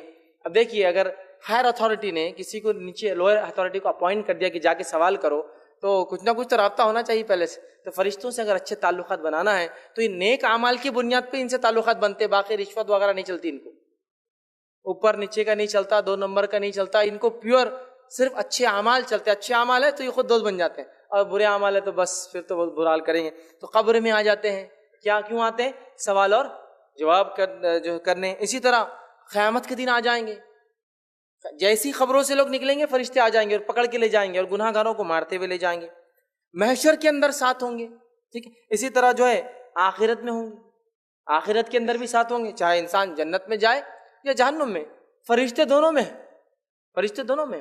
تو یہ وہ لوگ ہیں جن سے ہمارا تعلق ہونا چاہیے، جو چیزیں ان کو پسند ہیں وہ کام ہم نے کرنا چاہیے، ٹھیک ہے۔ اس لیے کہ آگے انشاءاللہ میری تفصیل دس ہے فرشتے کس کے لیے اترتے ہیں، ان کا اترنا، ان کا کسی کے پاس آنا باعث رحمت اور برکت ہے، یاد رکھیے، اور ان کے پاس جو چیز چلتی ہے جس وجہ سے دوستی کرتے ہیں وہ صرف اور صرف کیا ہے؟ اعمال جن سے ہمارا سب سے کم تعلق ہے، اچھے اعمال جس سے کہیں گے، جس سے سب سے کم ہمارا تعلق ہوتا ہے، ٹھیک ہے۔ تو یہ اچھے اعمال کی بنیاد پہ تو قبر میں آ جاتے ہیں، قیامت میں آئیں گے، محشر میں آئیں گے، جنت میں ہوں گے، آخرت میں جہنم میں ہوں گے، سب جاؤں گے، ٹھیک ہے۔ اور فرشتے ان لوگوں کے ساتھ ہوتے ہیں، ان لوگوں کے لیے دعائیں کرتے ہیں، ان کے لیے جو اچھائی اور خیر کے لیے وہ کرتے ہیں جو نیک اعمال کرتے ہیں، اور فرشتے ان کے لیے بد دعا کرتے ہیں، لعنت بھیجتے ہیں، برائی کی دعا کرتے ہیں کہ ان لوگوں کے لیے جو نیک اعمال نہیں کرتے، یاد رکھیے۔ اور ہم دیکھتے ہیں، میں نے اسے شروع میں کہا، ہم شیاطین سے بہت ڈرتے ہیں، جنوں کا تذکرہ ہو تو کب کبھی چھوٹ جاتی ہے، رات میں اگر گاڑی پہ جا رہا تو ڈرتے تو میرے ساتھ چل بابا، جنوں کا معاملہ آ گیا آج، وہ ہوتا ہے۔ فرشتوں کے تذکرے پہ کبھی وہ نہیں تھا، سوائے تھوڑا بہت ڈر ملک الموت سے لگ جاتا ہے، باقی لوگوں تو ہم وہ بھی نہیں کر رہے ہیں، جبکہ ان سے دوستی ہونا چاہیے، اور جو چیز ان کو پسند ہے ہم نے بھی کرنا چاہیے، چونکہ اللہ کے بہت مقرب ہوتے ہیں، یاد رکھیے، بہت مقرب۔ اور خاص طور سے عرش کے پاس جو فرشتے ہوتے ہیں نا، وہ اللہ کے عرش کو اٹھائے ہوئے ہوتے ہیں، اور وہ مومنوں کے لیے استغفار کرتے ہیں۔ عرش کے فرشتے جو سب سے نزدیک ہے وہ مومنوں کے لیے استغفار کرتے ہیں، مومن مطلب اچھے اعمال جو انسان کرتا ہے، دین پر چلتا ہے، استغفار، اور میں سمجھتا ہوں اس سے زیادہ بہترین استغفار کس کا ہوگا کہ عرش کے حاملین فرشتے جو اٹھا وہ کسی کے لیے استغفار کرے، سب سے قریب۔ ویسے اللہ تعالیٰ کو نہ فرشتوں کی ضرورت ہے نہ کچھ، وہ تو ہمارے دلوں کی حال جانتا ہے، لیکن اس نے ان کو رکھا ہے نا، ان کی باتوں کو، ان کے وسیلوں کو قبول بھی کرتا ہے نا ان فرشتوں کے، ٹھیک ہے، روز قیامت یہ وسیلہ بھی بنیں گے، ٹھیک ہے۔ تو لہٰذا عرش کے فرشتے دعا کرتے ہیں، اور دنیا میں جو دلوں میں محبتیں پیدا ہوتی ہیں نا اور نفرتیں پیدا ہوتی ہیں، یہ بھی ہمارے طرف سے نہیں ہوتا، کہاں سے آتے ہیں؟ آرڈرز اوپر سے آتے ہیں۔ نبی اکرم صلی اللہ علیہ وسلم فرماتے ہیں کہ جب کوئی شخص نیک اعمال کرتا ہے تو اللہ اس سے محبت کرنے لگ جاتا ہے، اللہ جب محبت کرتا ہے تو جبرائیل کو بلا کر کہتا ہے، جبرائیل کیونکہ میں اس سے محبت کرتا ہوں لہٰذا تم بھی اس سے محبت کرو، ٹھیک ہے۔ جبرائیل علیہ السلام کہتے ہیں ٹھیک ہے، وہ جا کے فرشتوں سے کہتے ہیں چونکہ اللہ اس سے محبت کرتا ہے، اس نے مجھے حکم دیا میں اس سے محبت کروں، تم سب بھی ان سے محبت کرو، اور فرشتے دنیا میں آ کے اس انسان کے تعلق سے لوگوں کے دلوں میں محبتیں ڈال کے چلے جاتے ہیں۔ تو اچھے اعمال وجہ بنتے ہیں محبت دنیا ملنے کی، اور اس کے لیے فرشتوں کے ذریعے وہ چیز ٹرانسفر ہوتی ہے، نام اعمال بھی نیچے سے فرشتوں کے ذریعے جاتا ہے۔ تو ہمیں اگر ان فرشتوں سے تعلقات قائم کرنا ہے، اچھے اچھے اعمال کرنا ہے تو یہ برکت کے فرشتے، رحمت کے فرشتے، اچھے اچھے خیالات بھی ڈالتے ہیں فرشتے، اور باقی تمام مرحلوں میں استغفار کرتے مومنوں کے لیے فرشتے، ویلکم بھی کرتے ہیں۔ آپ کو پتہ ہے جو انسان نیک ہوتا ہے اس کے روح نکالنے کے لیے خوبصورت فرشتے آتے ہیں، نکالنے کے بعد اسے ایک بہت بہترین خوشبودار ریشم کے اس میں لپیٹتے ہیں، پہلے آسمان کی طرف لے جاتے ہیں، پہلے آسمان پر پہنچنے سے پہلے اس خوشبو کی مہک ایسی پھیل جاتی ہے اس کفن کی کہ پہلے آسمان کے فرشتے سمجھ جاتے کوئی نیک روح آ رہی ہے، استقبال کرتے ہیں، ویلکم کرتے ہیں، اس کے ساتھ دوسرے آسمان تک جاتے ہیں اور دوسرے آسمان میں الوداع کر کے واپس آ جاتے ہیں۔ تو جس کو عام زبان میں کہوں گا پہچان ہو تو ایسی، پہچان ہو تو ایسی کہ پہلے آسمان کے فرشتے انتظار کرے اور وہاں سے چل کے دوسرے تک جائے، دوسرے آسمان کے فرشتے ویلکم کرے، دوسرے سے تیسرے پر چھوڑ کر جائے۔ ہوتا ہے نا کچھ لوگ جو سفر کرتے ہیں، اگر ایئرپورٹ پہ 2-3 لوگ چھوڑنے آئے تو کتنی خوشی ہوتی ہے، پھر چھوڑنے 2-3 لوگ آئے، پھر تو کسی کو ایک بھی چھوڑنے نہیں آتا، بابا جا رہا تو جا، اپنے ملک چل جا جلدی، خوشی ہوتی ہے اس کو۔ اور 4-5-10 لوگ آ گئے تو بہت اہم آدمی دکھ رہا ہے، کتنے لوگ جمع ہو گئے اس کے لیے، ہے نا؟ تو اندازہ پہلے آسمان کے فرشتے ویلکم کے لیے کھڑے، ساتھ مل کر سیکنڈ آسمان تک جا رہے، کیا پہچان! تو میں ہمیشہ کہتا ہوں پہچان ہو تو پھر ایسی کہ مرنے کے بعد فرشتے انتظار کرے کہ خوشبو آ گئی، اچھا انسان مرا ہے، ویلکم ہو ایک سے آسمان سے دوسرے آسمان تک کوئی چھوڑنے آئے، تو بہرحال یہ فرشتے صرف انہی سے دوستی کرتے ہیں جو نیک اعمال کرتے ہیں۔ اور جب انسان برے اعمال کرتا ہے، بد اعمالیاں کرتا ہے، گناہ کرتا ہے، معصیت کے کام کرتا ہے، تو شیاطین پھر اس کے ساتھ ہوتے ہیں، اور پھر بے برکتی، ہے نا، رحمت کی کمی، اللہ کی مغفرت نہیں ہوتی، چونکہ ظاہر سی بات ہے فرشتے اس کے لیے دعا نہیں کریں گے۔ تو یہ بڑی اہم بات ہے، انشاءاللہ اس آگے آنے والے درس میں فرشتوں کی دعا اور بد دعا کا مستحق کون، چونکہ فرشتے جس کے لیے دعا کر دیں اس کا تو معاملہ خیر ہوا، اور جس کے لیے بد دعا کر دیں اس کا تو بیڑا غرق ہوگا، چونکہ ان کی دعا اور بد دعا بڑی اہمیت کی حامل ہے۔ نبی اکرم صلی اللہ علیہ وسلم دعا دیتے جب کوئی کھانا کھلاتا کہ تمہارے گھر فرشتے نازل ہو، دعا دیتے۔ تو اگر ہم چاہتے ہیں فرشتوں کا نزول ہو ہمارے گھروں میں، رحمت اور برکت آئے، تو ہمیں فرشتوں سے ویسے گہرے تعلقات بنانا پڑیں گے، ویسی دوستی کرنا پڑیں گی جیسی ان سے دوستی کرنے کا حق ہے۔ تو یہ چند باتیں تھیں انشاءاللہ عزیز جو میں نے آپ کے سامنے کوشش کی کہ فرشتوں کی دنیا، عالم الملائکہ، فرشتوں کی دنیا کیا ہوتی ہے، ایمان، ان کے اوصاف اور ان کے تعلق سے کچھ باتیں، اور 2 درس انشاءاللہ عزیز میرے آگے آئیں گے جس میں فرشتوں کے احوال کے اندر اور بھی تفصیلات آئیں گی، وہ کس کے لیے نیچے اترتے ہیں اور کس کے لیے دعا کرتے ہیں اور کس کے لیے بد دعا کرتے ہیں۔ انشاءاللہ عزیز یہ تفصیلات آنے والے موقعوں پر آئیں گی۔ میں اسی کے ساتھ اپنی بات کو بہرحال ختم کرتا ہوں۔ اللہ رب العزت سے دعا ہے کہ اللہ سبحانہ تعالیٰ جو کچھ کہا سنا گیا اسے عمل کی توفیق عطا فرمائے، ہم تمام کو اپنے عقائد کے معاملے میں جو ہے کتاب و سنت کے مطابق اپنا عقیدہ رکھنے کی توفیق عطا فرمائے، جب تک ہمیں زندہ رکھے، اسلام اور ایمان پر زندہ رکھے، جب بھی ہمارا خاتمہ ہو ایمان پر ہمارا خاتمہ ہو۔ وآخر دعوانا الحمدللہ رب العالمین، سبحان ربک رب العزت عما یصفون وسلام علی المرسلین والحمدللہ رب العالمین۔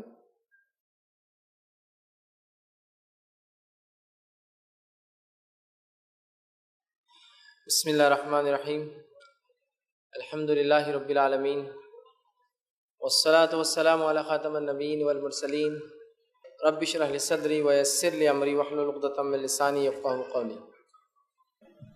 محمد اشرف بول رہا ہوں جی۔ جو معراج کا واقعہ ہے، آپ صلی اللہ علیہ وسلم کو جبریل امین نے لے کے گئے تو ایک حد تک آپ رک گئے اور اس سے آگے جانے کے لیے آپ سے کہا گا، تو کچھ بیان میں یہ آتا ہے کہ آپ ہلاک ہو جائیں گے۔ جبریل امین بولے میں آگے جاؤں گا تو ہلاک ہو جاؤں گا یا جل جاؤں گا، یہ واقعہ صحیح ہے کیا؟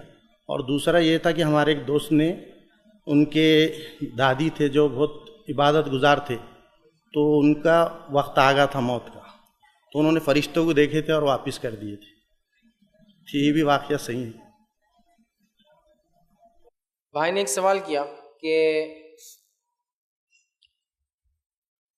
جو ہے معراج کا جو نبی اکرم صلی اللہ علیہ وسلم کا سفر ہوا تو اس سفر کے اندر جبرائیل علیہ الصلوۃ والسلام جو ہے آپ صلی اللہ علیہ وسلم کے ساتھ ایک مقام تک گئے، اور اس کے بعد آپ نے کہا کہ میں ہلاک اور برباد ہو جاؤں گا۔ تو دیکھیے جہاں تک جو بات میرے علم میں وہ یہ ہے کہ جبرائیل علیہ الصلوۃ والسلام نے جو بات بیان کی تھی وہ یہ تھی کہ مجھے اس سے آگے جانے کی اجازت نہیں ہے، لہٰذا اے محمد صلی اللہ علیہ وسلم آپ آگے جائیے۔ تو گویا ایک مقام تھا سدرۃ المنتہا، وہ جبرائیل علیہ الصلوۃ والسلام کی حد تھی، اس سے آگے جبرائیل علیہ الصلوۃ والسلام کو جانے کی اجازت نہیں تھی۔ لیکن میرے علم میں یہ بات نہیں، واللہ عالم، کہ کیا انہوں نے یہ کہا تھا کہ میں ہلاک ہو جاؤں گا، لیکن جو بات ثابت ہے روایت سے یہ کہ اس سے آگے مجھے جانے کی اجازت نہیں ہے۔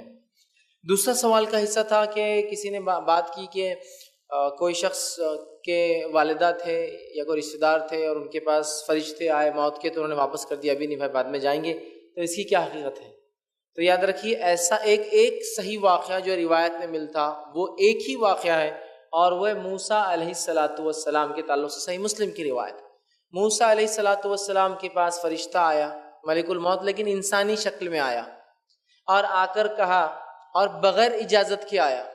جس طرح سے شریعت محمدیہ میں بغیر اجازت کے کوئی گھر آئے یا جھانکے تو اس کی آنکھ پھوڑ دی جا سکتی ہے، جس پر کوئی قانونی حد قائم نہیں ہوں گی چونکہ اس کی پرائیویسی میں جھانک رہا تھا، اس شریعت میں بھی یہ تھا۔ تو جیسے ہی موسیٰ علیہ السلام نے دیکھا فرشتہ بغیر اجازت کے آ گیا، انہوں نے ایک مکہ مار دیا، حدیث میں آتا ہے، جس سے اس کی آنکھ نکل گئی۔ پھر اس نے کہا کہ میں تو فرشتہ ہوں، روح لینے آیا ہوں۔ تو جب موسیٰ علیہ السلام نے کہا اچھا یہ ہے تو آپ نے اجازت کیوں نہیں؟ اور موسیٰ علیہ السلام نے کہا کہ میں رہنا چاہتا ہوں ابھی۔ فرشتہ گیا اور کہا کہ اللہ موسیٰ علیہ السلام تو آ نہیں رہے، میری آنکھ بھی نکال دی، کیا کیوں؟ تو اللہ نے کہا کہ جاؤ موسیٰ سے کہو کہ ایک جانور کے جسم پر ہاتھ پھیرے، جتنے بال ہاتھ کو لگیں گے اتنے زندگی دوں گا۔ وہ پھر آیا اور کہا موسیٰ اللہ تعالیٰ فرماتا ہے کہ تم ایک جانور کے جسم پر ہاتھ پھیرو، جتنے بال لگیں گے جسم پر اللہ اتنے سال کی زندگی بڑھا دے گا۔ پھر موسیٰ علیہ السلام نے کہا اس کی بات کیا؟ تو کہا موت تو ہے۔ تو کہا پھر ٹھیک ہے، پھر وہ مجھے کوئی ضرورت نہیں، اب لے کے چلو ساتھ۔ تو موسیٰ علیہ السلام کا انتقال ہو گیا۔ لیکن اس کے علاوہ میں نہیں جانتا، اور یہ تو بہت ہی عجیب واقعہ ہے کہ فرشتے کسی انسان کے پاس آئے اور وہ کہتے جاؤ میں نہیں آتی۔ یہ سب میں سمجھتا ہوں قصے اور کہانیوں میں زندگیاں جو لوگ گزارتے ہیں ان کا معاملہ ہے۔ ہمارے پاس یہ حال ہے کہ دین اور شریعت ایک طرف اور قصے کہانیاں دین کا ایک اٹوٹ حصہ بن چکی ہے، اس حد تک کہ جس کی کوئی انتہا نہیں۔ غائب کی باتیں بھی دنیا میں بتا دی جا رہی ہے۔ ایک صاحب علم ایک مرتبہ بیان کرنے اور کہا کہ ایک شخص کی مغفرت، بخشش، جہنم کے عذاب سے نجات اور کامیابی مل گئی آخرت میں، صرف ایک بار بیوی نے نمک زیادہ ڈالا تھا، انہوں نے صبر کر کے کھا لیا تو اللہ نے ان کی مغفرت کر دی۔ ایک بار بیوی نے نمک زیادہ ڈال دیا تھا، انہوں نے صبر کر لیا تو ان کی مغفرت ہو گئی۔ بات یہاں اس مغفرت کی نہیں، بات یہاں یہ ہے کہ مغفرت کس کی ہوتی ہے اور کس کی نہیں ہوتی، غائب کا معاملہ ہے۔ حدیث میں ہے کہ دنیا کا شہید، دنیا کا عالم، دنیا کا سقی، جس کو دیکھ کر شہید، عالم، سقی کہا جاتا تھا، اللہ رحم کرے ان تین لوگوں سے جہنم دہکائے جائیں گے، جس کو تو دیکھ کر ہم سوچ بھی نہیں سکتے کہ جہنم میں جائیں گے۔ تو موت کے بعد کس کا کیا حل ہوگا، کس کے اعمال کیسے ہم نہیں جانتے ہیں، تو کیسے کوئی بیان کر سکتا کہ نمک کی وجہ سے کسی کی مغفرت ہو گئی؟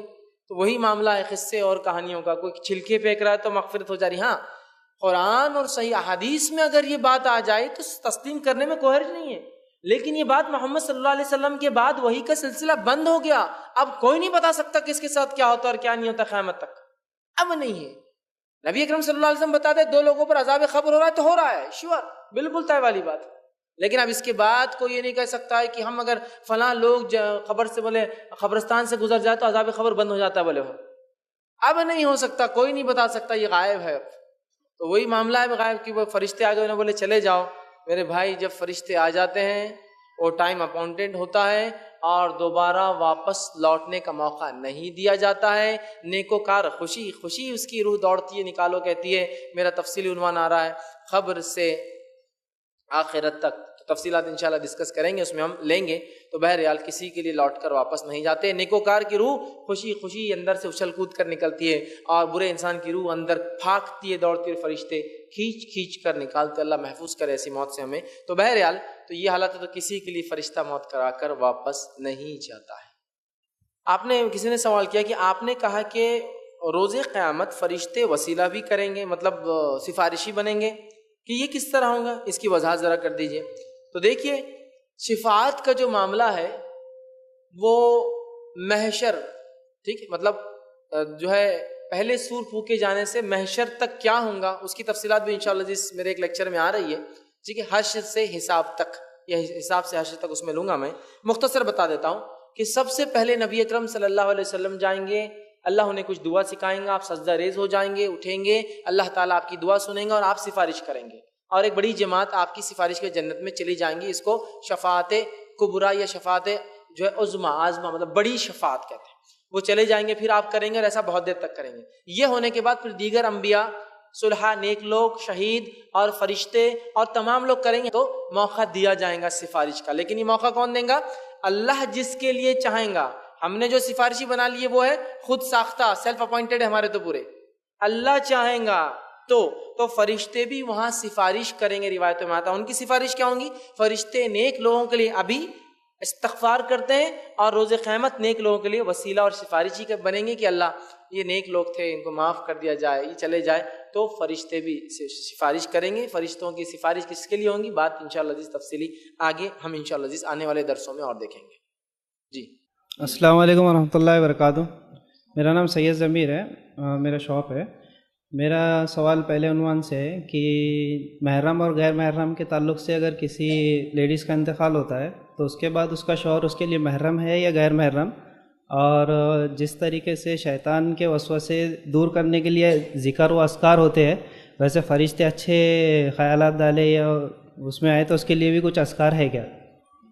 بھائی نے پہلے عنوان سے متعلق ایک سوال کیا، اور سوال یہ تھا کہ بیوی کے تعلق سے، کہ میاں بیوی کے تعلقات کے تعلق سے، کہ جب موت ہو جاتی ہے تو کیا میاں بیوی کے تعلقات، مطلب میاں بیوی رہتے ہیں، باقی رہتے ہیں، یا وہ ختم ہو جاتے ہیں؟ بہرحال ایک عجیب بات ہے، ہمارے ماحول میں تو حالت یہ ہے کہ اگر کسی کی بیوی کا انتقال ہو جاتا ہے، جس سے انسان کو نہ صرف روحانی محبت ہوتی ہے بلکہ جسمانی اعتبار سے اس کا زندگی گزارتا ہے، اور یہ بولتے کہ رشتہ ختم ہو گیا، رشتہ ختم ہو گیا، اب اپنی بیوی کو، مری ہوئی کو انسان نہیں دیکھ سکتا، اللہ رحم کرے، جنت میں نہیں رہنا ہے گا اس کے ساتھ۔ حدیث میں واضح الفاظ ہے، دنیا کی بیویاں ہی جنت میں رہیں گی۔ وہاں بھی کیا تو دنیا کی بیویاں ہی جنت میں رہیں گی۔ آپ یہاں رشتہ توڑ دے رہے ہیں، سیدھا نہیں بولے بیوی مر گئی آپ نہیں دیکھ سکتے۔ ایک مرتبہ ایک صاحب علم، ان کی زوجہ، ان کی اہلیہ کا انتقال ہوا، اور وہ جا کر بیوی کو انہوں نے دیکھا۔ اب بہت سارے لوگ جو معاملہ ہے کہ بیوی کو نہیں دیکھ سکتے، رشتہ بولے ختم ہو جاتا، تو وہ بولے ارے انہوں نے تو بیوی کو دیکھ لیا اپنے، تو غلط ہو گیا۔ تو پھر ایک صاحب ان کی وضاحت کرے، نہیں وہ بہت بڑے عالم ہیں، بولے ان کو یہ مسئلہ معلوم ہے۔ تو اب لوگوں نے پوچھا کیا مسئلہ ہے، انہوں نے کیسا دیکھ لیا، باقی تو کوئی نہیں دیکھتے؟ تو انہوں نے کیا کیا، بولے انتقال کے بعد بہن کی نیت سے دیکھے۔ بولے کیا کہاں سے لاتے، اللہ رحم کرے جی، ایسا توڑتے اور موڑتے۔ اب یہاں بہن کی نیت سے دیکھے، پھر وہ تو آخر میں پھر ملنے والی ہے نا بیوی بول کر۔ اس کے تعلق سے صحیح بات کیا، آئیے میں آپ کے سامنے رکھتا ہوں۔ مائی عائشہ رضی اللہ عنہا، سر دکھ رہا تھا آپ کا، سر دکھ رہا، بیٹھی تھی، آپ صلی اللہ علیہ وسلم فرمایا عائشہ کیا ہوا؟ وہ کہا میں تو بیمار ہوں۔ تو کہا اچھا تم بیمار ہو؟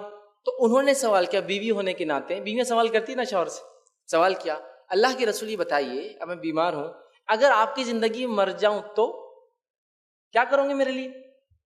ایک بیوی کا سوال ہے اپنے شوہر سے، اگر میں مر جاؤں تو میرے لیے کیا کروں گے؟ آپ کیا کریں گے شوہر ہونے کے ناطے؟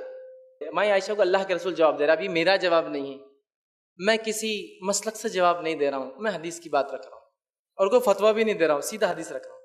تو اللہ کے رسول صلی اللہ علیہ وسلم فرمائے عائشہ اگر تم میری زندگی میں مر جاؤ تو میں تجھے نہلاؤں گا، کفناؤں گا، تیری جنازے کی نماز پڑھوں گا اور تیرے لیے استغفار کروں گا، 4 کام کروں گا تیرے لیے۔ بیوی سے شوہر اپنے جواب دے رہا ہے اگر اے عائشہ تم میری زندگی میں چلی گئی تو نہلاؤں گا، کفناؤں گا، جنازے کی نماز پڑھوں گا، دفنا دوں گا۔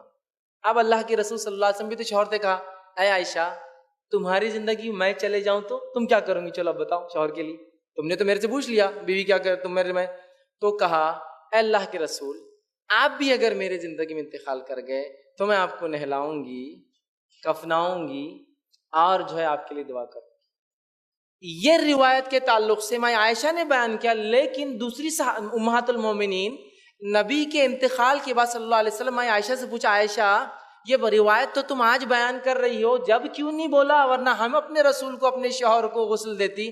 تو کہا وہ انتقال کے صدمے میں میں بھول گئی تھی، انتقال کے صدمے میں میں بھول گئی بیان کرنا کہ ہم امہات نہلا سکتی ہے نبی کو، چونکہ ان کی بیویاں تھی وہ۔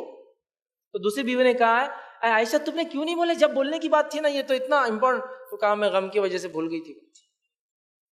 علی بن ابی طالب رضی اللہ عنہ کی زندگی میں فاطمہ رضی اللہ عنہا کا انتقال ہوا، علی بن ابی طالب نے ان کو نہلایا، کفنایا، جنازے کی نماز پڑھی اور دعا کرتے ہی ہوں گے، بہرحال روایتوں میں تفصیلات نہیں ہے اس کی، لیکن کرتے اپنی بیوی کی۔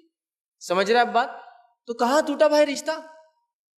باقی ہے، تو یہاں بھی باقی ہے، تو ایک شوہر کر سکتا ہے بھائی میرے، اور شوہر کا ہی تو حق ہے کرے ہو، ٹھیک ہے؟ تو بہرحال کرنا چاہیے، غلط فہمی پتہ نہیں کہاں سے آگے کہ رشتہ ٹوٹ جاتا، اب کچھ نہیں، آپ دیکھ بھی نہیں سکتے، ہاتھ لگانا تو دیکھ بھی نہیں سکتے، ہاتھ لگانا دور ہے، زندگی بھر جس کے ساتھ رہا اور دیکھ نہیں سکتے، کیسی عجیب بات ہے۔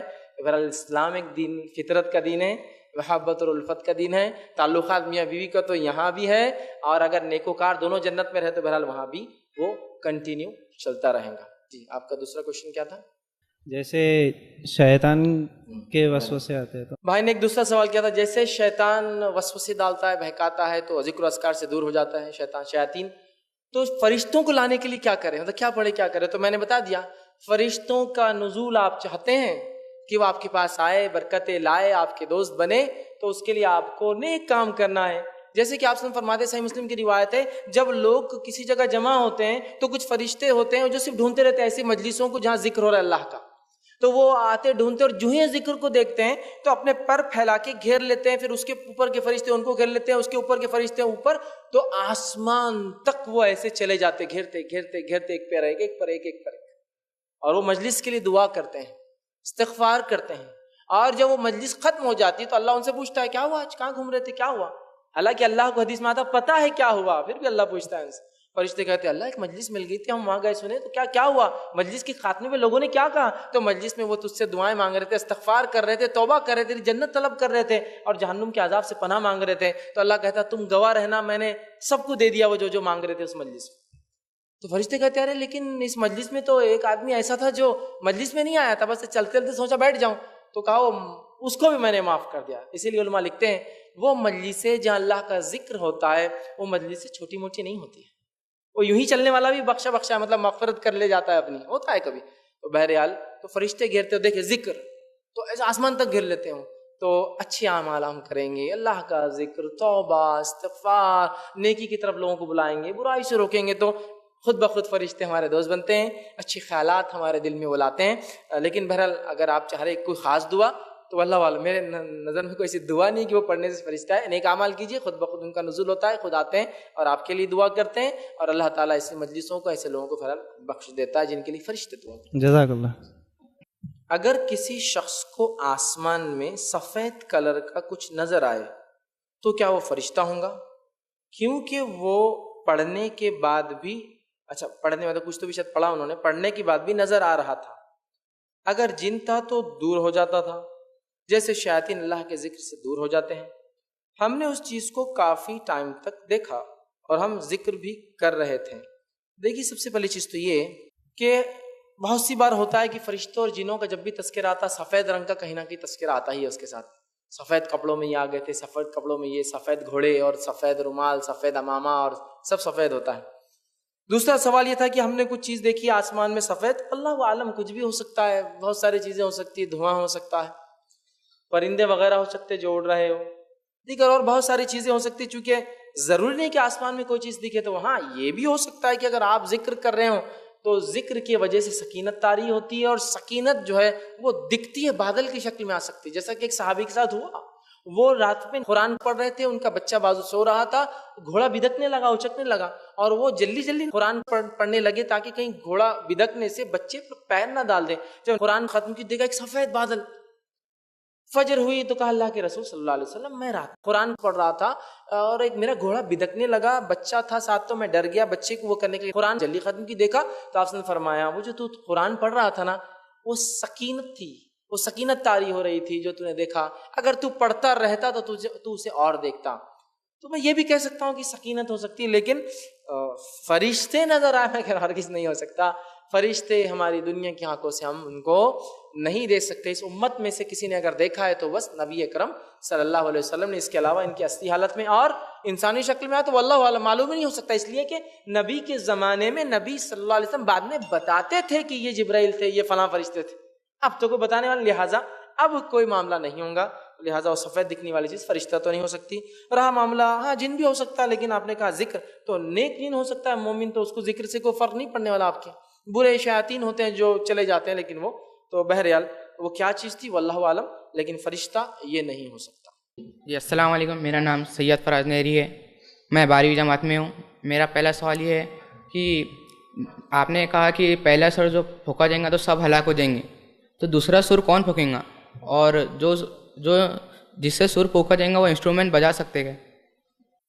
بھائی نے 2 سوال کیے کہ پہلا سر پھونکنے کے لیے جب سب ہلاک ہو جائیں گے تو دوسرا سر کون پھونکیں گا۔ انشاءاللہ عزیز میں کہوں گا کہ اس کی تفصیلات جو ہے خبر سے محشر تک میرا ایک پورا تفصیلی عنوان پرسوں کے دن آ رہا ہے تاخرات میں، جس میں پورا وہ کروں گا، سرسری آپ کو چونکہ آپ نے سوال کیا بول دیتا ہوں۔ پہلی چیز تو یہ کہ پہلا سور جو اسرافیل علیہ السلام پھونکیں گے، اور دوسرا بھی اللہ تعالیٰ ان کو اٹھا دیں گا دوسرے سور کے لیے، ٹھیک ہے؟ تو پہلا وہ پھونکیں گے، سارے تمام لوگ ختم ہو جائیں گے، فرشتے ختم ہو جائیں گے، دوسرا سور بہرحال پھر اللہ ان کو اٹھا دیں گا، وہ جو ہے پھر سور پھونکیں گے، اور اس کے بعد دیگر مخلوقات اٹھنا چالو ہو جائیں گے۔ حدیث میں کہ آپ سے فرماتے ہیں لوگوں میں سب سے پہلے میں اٹھوں گا اس دوسرے سور کے بعد، اور جب میں سور پھونکنے کے بعد عرش کی طرف جاؤں گا تو میں دیکھتا ہوں کہ موسیٰ جو ہے عرش سے لپٹے ہوئے چمٹے ہوئے، میں نہیں جانتا کہ موسیٰ بے ہوش ہوئے تھے یا نہیں ہوئے تھے، یا سب ہو گئے، یا پہلے سے مجھ سے پہلے اٹھ کر کھڑے ہو گئے۔ اور اس حدیث میں الفاظ آپ نے فرمایا مجھے موسیٰ سے موازنہ کمپیئر مت کیا کرو، اس لیے کہ روز قیامت وہ مجھ سے پہلے عرش کو لپٹے ہوئے یا اس کو چپکے ہوئیں گے، میں نہیں جانتا کہ وہ بے ہوش ہوئے تھے یا نہیں ہوئے تھے، یا مجھ سے پہلے ہوش میں آ کر جا کر پکڑ لیا تھا۔ تو لہٰذا وہ فرشتہ ہی ہوں گا جو اٹھ کر پھر سے سور جو ہے انشاءاللہ عزیز جو ہے پھونک دیں گا۔ دوسرا کیا حصہ تھا آپ کا سوال کا؟ جی وہ جس سے سور پھونکا جائے گا تو وہ انسٹرومنٹ بجا سکتے ہیں؟ بھائی نے سوال کیا جو چیز سے سور پھونکا جائیں گا، تو سور کی کیفیت حدیث میں آتی ہے کہ جس جانور کے سنگ جیسا ہوتا ہے چھوٹا، اور پھر بڑا جیسا کچھ آلہ ہوتا ہے، بجنے کا ہوتا ہے نا جو چھوٹا، اور وہ تو یاد رکھیے سور جو پھونکنا ہے وہ ایک خاص عمل ہے، اس سے مطلب آواز نکلیں گی اور وہ بڑھتی اور بڑھتی اور بڑھتی چلی جائیں گی، اور جیسے جیسے لگیں گی تمام چیزیں ہلاک اور کائنات کی برباد ہونا چالو ہو جائیں گی۔ تو کیا دنیا میں ہم بجا سکتے ہیں اس جیسی چیز؟ نہیں بجا سکتے۔ دنیا میں گانے بجانے کے آلات کی ہمیں اجازت نہیں ہے، چاہے سور کی شکل ہو یا کسی اور شکل کی ہو۔ تو وہ اگر سور کی شکل کی کوئی چیز ہے گول، ٹھیک ہے، تو آپ کیا بجا سکتے؟ تو نہیں، بجانے کے آلات دنیا میں جائز نہیں ہے، سوائے چند موقعوں پر دف بجانے کے، چند موقعوں پر، وقت نہیں ہے، میرا ایک عنوان ہے اس پہ آپ دیکھ سکتے کب انسان خوشی میں دف بجا سکتا ہے، تو بہرحال کون سے مواقع پر، تو بہرحال خوشی کے موقع پر، یا کہ وہ منت مانگ لے تو دف بجانے کا ثبوت ملتا ہے، لیکن اس کے علاوہ کسی میوزیکل انسٹرومنٹ کو بجانا درست اور جائز نہیں ہوگا۔ کسی نے ایک سوال کیا کہ اللہ تعالیٰ نے ہر چیز کو جوڑے میں مطلب دو پیدا کیا، جوڑوں میں مذکر مؤنث، تو کیا فرشتوں کے لیے بھی جوڑے ہیں؟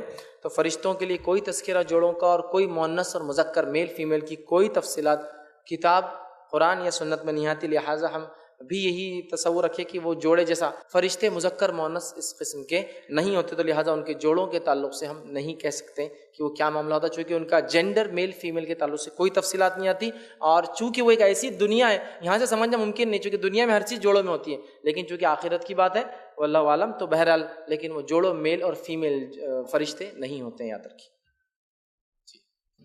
السلام علیکم ورحمۃ اللہ وبرکاتہ، میرا نام ہے عبد الماجد۔ میرا سوال ہے جیسا آپ نے کہے کہ برے خیالات شیطان کی طرف سے ہوتے اور اچھے خیالات فرشتوں کی طرف سے ہوتے، تو پھر یہ نماز میں ہم کو دونوں قسم کے خیالات کبھی آتے ہیں، تو وہ اس کا وضاحت کیجئے کہ اچھے خیالات کبھی آئے تو کیا ہے؟ بھائی نے ایک اچھا سوال کیا کہ جیسے میں نے کہا جن وہ شیاطین برے خیالات ڈالتے، فرشتے اچھے خیالات ڈالتے، اب نماز کی کیفیت میں کوئی اچھے خیالات آئے تو چلیے برے تو سمجھ میں آ رہا، تو یاد رکھیے نماز کی کیفیت میں کوئی بھی خیال آؤ یہ شیطان کی طرف سے ہی ہے، چونکہ نماز ایک عبادت ہے جس میں انسان اللہ کی طرف لو لگاتا ہے، اس طرف دھیان لگاتا ہے، اس طرف کنسنٹریٹ کرتا ہے، اور جو کتاب کا حصہ قرآن پڑھتا ہے اس پہ وہ غور کرتا ہے، اپنے رب کی حمد کرتا ہے، ثنا کرتا ہے، اور اس کے سامنے عاجزی ہے نماز ایک قسم کی وہ پڑھتا ہے۔ لہٰذا اگر نماز میں اچھے اور برے خیالات آ رہے ہیں تو یاد رکھیے یہ فرشتوں کی طرف سے اچھے خیالات نہیں ہیں۔ اللہ کے رسول صلی اللہ علیہ وسلم فرماتے ہیں جب انسان نماز کے لیے جاتا ہے تو شیطان ایسے کام یاد دلا دیتا ہے جو بہت دنوں سے بھولا ہوا تھا ہو، اور یہ آپ غور بھی کر سکتے ہیں۔ نماز کے لیے آپ گئے تو سب سے پہلے آپ نماز کے لیے وضو کر کے جب کھڑے ہو اللہ اکبر کہتے، کچھ تو بھی ایسا کام یاد آتا جو 2-3 مہینے سے پینڈنگ ہے، وہیں یاد آتا نماز میں، ارے، اور پوری نماز پھر پریشان، ٹھیک ہے، تو یہ شیطان کی طرف سے ہے۔ اچھے خیالات بھی نماز خیالات لانے کی چیز ہے ہی نہیں، امام پڑھ رہا ہے تو سنیے، امام جب خاموش ہے تو اپنا پڑھیے، ٹھیک ہے، تو لہٰذا نماز میں اگر کسی کو اچھے خیالات مطلب آ رہے ہیں تو وہ فرشتے اچھے خیال، نماز خیالات کے لیے نہیں، نماز اللہ کے ذکر کے لیے یاد رکھیے، تو لہٰذا وہاں اللہ کا ذکر کرنا ہے۔ اعضاء و جوارے، ذہن، دل، دماغ سب عبادت میں ہو، مطلب ہاتھ پیر جسمانی اعتبار سے اور روحانی ایک عام زبان میں کہیے، مطلب انٹرنل اور ایکسٹرنل دونوں طرف سے انسان نماز میں ہو اور اسی پر غور اور جس کو کہیں گے کنسنٹریٹ کرے، تو لہٰذا اچھے خیالات نماز میں آ رہے تو بھی شیطان کی طرف سے اور برے آ رہے تو بھی وساوس ہیں۔ اس کے لیے ہمیں چاہیے کہ ہم نماز میں کیا پڑھا جا رہا ہے اس کا معنی سمجھے۔ دوسرا، اگر خاموش نماز ہے تو خود پڑھیں، ٹھیک ہے، خاموش خالی کھڑے نہیں رہنا ہے، تو انشاءاللہ جیسی وساوس و برے اور خیالات کم ہوتے جاتے ہیں۔ جزاک اللہ خیر۔ السلام علیکم، میرا نام منیب ہے اور میں اسٹوڈنٹ ہوں۔ ہم سب جانتے ہیں کہ قرآن پاک میں اللہ تعالی ہم سے مخاطب ہے پورے قرآن میں، کیا کچھ جگہ پر ہم سے فرشتے بھی مخاطب ہے؟ یہ سوال میرے ذہن میں سورہ مریم آیت نمبر 64 پڑھ کر آیا تھا، جس میں ہے and we descend not except by the command of your Lord. اسی طرح سورہ صافات میں آیت نمبر 165 اور 166 میں ہے verily we stand in rows for the prayers verily we are they who glorify. اس کے بارے میں مجھے بتائیے۔ بھائی نے سوال کیا کہ قرآن میں جیسے اللہ تعالیٰ مخاطب کرتا تو کیا ایسا بھی کہیں فرشتے مخاطب کر رہے ہیں؟ تو دیکھیے، قرآن اللہ کا کلام ہے، حالانکہ اس میں بہت ساری بار ایسے واقعات اور ایسے کلام ہیں جو انسانوں نے کہے ہیں، سمجھ، جیسا کہ ابراہیم علیہ السلام اپنے بیٹے سے کہہ رہے، قرآن میں تذکرہ نا پورا واقعہ۔ مریم علیہ السلام جو ہے جبرائیل علیہ السلام سے مکالمہ ہو رہا ہے، وہ نزدیک آ رہے ہیں، بشارت دے رہے، وہ کہہ رہے ہیں میں اللہ میں پناہ مانگتی ہوں تجھ سے، کیونکہ وہ ڈر رہی تھی ایک مرد کو آتے ہوئے دیکھ کر۔ اس نے پھر جبرائیل علیہ السلام نے کہا گھبراؤ مت، میں اللہ کا جو ہے ایک رسول ہوں اور تمہیں بشارت دینے آیا ہوں۔ تو بہرحال تو کلام تو بہت سے، فرشتے نے کلام کیا مریم علیہ السلام سے، مریم نے کلام کیا، فرشتہ کلام کر رہا ہے ابراہیم علیہ السلام سے، ابراہیم علیہ السلام جواب دے رہے ہیں، تو بہت سارے کلام ہیں۔ لیکن چونکہ اللہ نے ان کلام کو پسند کیا اور قیامت تک باقی رکھا اور ہم کو اس کے طرف سے بھیجا، اس لیے ان کلام کو ہم اللہ کا کلام بولتے ہیں۔ اللہ نے جو باتیں پسند کی انبیاؤں کی یا فرشتوں کی یا لوگوں کی، اس کو اپنے پاس رکھ لیا اور پھر ہم کو قرآن کے ذریعے بھیجا۔ لیکن اس کو ہم یہ نہیں کہہ سکتے کہ وہاں فرشتوں کا کلام ہے۔ ہاں، عام زبان میں کہہ سکتے کہ فرشتے کہہ رہے ہیں، لیکن کلام اللہ کا ہے۔ اللہ نے ہمیں بتایا کہ فرشتوں نے یہ کلام کیا، یا فرشتے ایسا کہہ رہے تھے جیسے آپ نے ابھی بیان کیا 2 آیتوں میں، لیکن اس کلام کو فرشتوں کا ہم کلام نہیں کہہ سکتے، اللہ کا کلام ہے، جس سے فرشتے مخاطب ہیں ان لوگوں سے، اور وہ کہہ رہے ہیں کہ ہم اللہ کے طرف سے اترتے ہیں یا اللہ کے حکم سے فلاں کام کرتے ہیں، لیکن قرآن کی تمام باتیں اللہ کا کلام ہے۔ السلام علیکم، میرا نام سید کیف ہے۔ میرا ایک سوال ہے کہ جب حضرت جبرائیل علیہ السلام حضرت محمد صلی اللہ علیہ وسلم کے پاس وہی لے کے آتے تو آپ گھبراتے کیوں تھے؟ بھائی نے سوال کیا کہ جب جبرائیل علیہ السلام جو ہے محمد صلی اللہ علیہ وسلم پر وحی لاتے تو آپ صلی اللہ علیہ وسلم کیوں گھبراتے؟ دیکھیے، حدیث میں ایسا نہیں ہے کہ جبرائیل علیہ السلام آتے تو آپ سب گھبراتے۔ حدیث میں الفاظ ہے کہ جب قرآن نازل ہوتا تو وہ اتنا بوجھ ہوتا، چونکہ وحی ہے، وہ اتنا بوجھ وزن ہوتا کہ اگر آپ صلی اللہ علیہ وسلم ایک اونٹنی پہ سوار ہوتے اور وحی آ جاتی تو اونٹنی بیٹھ جاتی تھی۔ ایک مرتبہ جو ہے ایک صحابی رضی اللہ فرماتے ہیں کہ اللہ کے رسول صلی اللہ علیہ وسلم میرے مانڈی پر لیٹے ہوئے تھے اور وحی نازل ہونا چالو ہو گئی تو آپ کی کیفیت بدل گئی اور میرے مانڈی پر اتنا وزن پڑا کہ ایسا لگا کہ اب مانڈی پھٹ جاتی، ضائع ہو جاتی میری۔ تو وہ کیفیت تھی وحی کے آنے کی، نہ کہ گھبراہٹ تھی۔ وہ کیفیت میں باقی چیزیں ہوتی تھی، پسینے کا نکل جانا، ٹھیک ہے، وہ کیفیت تھی، لیکن آپ صلی اللہ علیہ وسلم جبرائیل علیہ السلام کے آنے سے کبھی گھبرائے ایسی کوئی روایت نہیں۔ ہاں، سوائے پہلی بار، چونکہ پہلی بار جب آپ نبی بنے آپ کو نہیں پتا تھا یہ سب ماجرا، تو آپ پریشان ہو گئے کہ یہ کیا عجیب ماجرا ہے، کوئی آ کے مجھ سے کہہ رہا ہے کہ اقرا پڑھ، اور آپ سے فرمانے ماں انا بقاری، میں تو پڑھنا نہیں جانتا، مجھے نہیں آتا ہے۔ پھر وہ آواز کہتی اقرا، پھر جبرائیل علیہ السلام نے آپ کو پکڑ لیا، ٹھیک، اور پھر کہا اقرا بسم ربک الذی خلق، پڑھ اپنے رب کے نام سے اس نے پیدا کیا۔ تو آپ جب سمجھے کہ دہرانا ہے وہ فرشتہ کیا کہہ رہا ہے، پھر آپ ڈر گئے، آ کر کہا کہ اڑا دو مجھے، چونکہ آپ پہ پہلی بار وہی آئی تھی، سمجھ رہے آپ، تب آپ گھبرا گئے چونکہ آپ کو پتہ نہیں تھا۔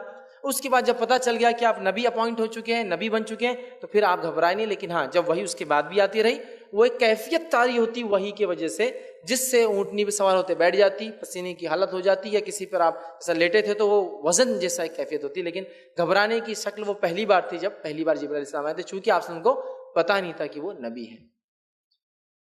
السلام علیکم شیخ، ہمارا نام سید فیصل ہے، ہم اسٹوڈنٹ ہیں۔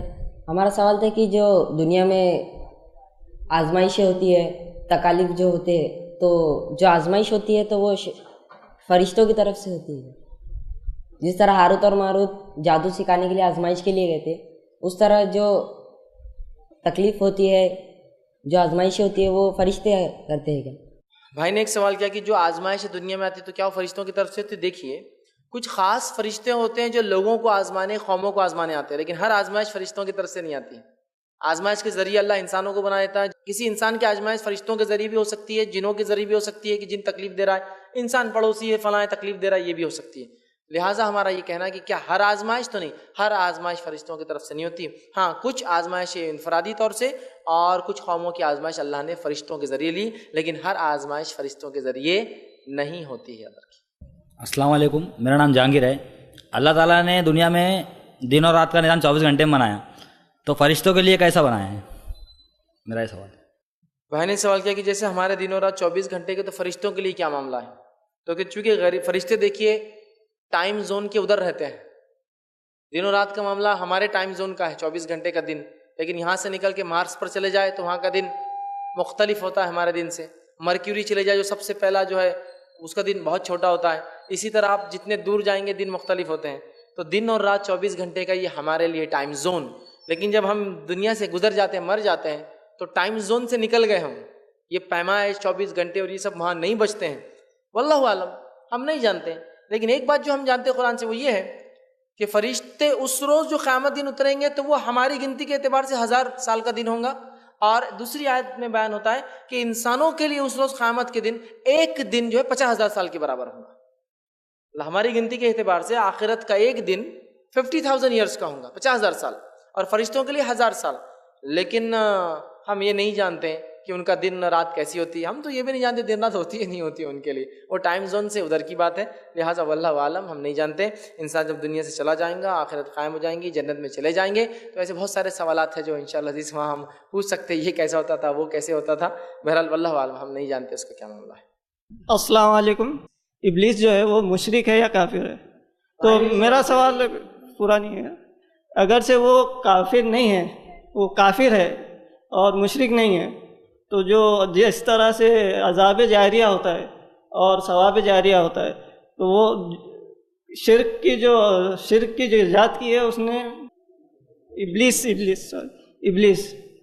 ابلیس نے شرک کروایا، پہلا شرک کروانے والا ابلیس تھا، تو اس کا جو عذاب جاریہ ہے، عذاب جو ہے اس کو ابھی تک مل رہا ہے، تو کیا وہ مشرک ہوگا یا پھر کافر ہوگا؟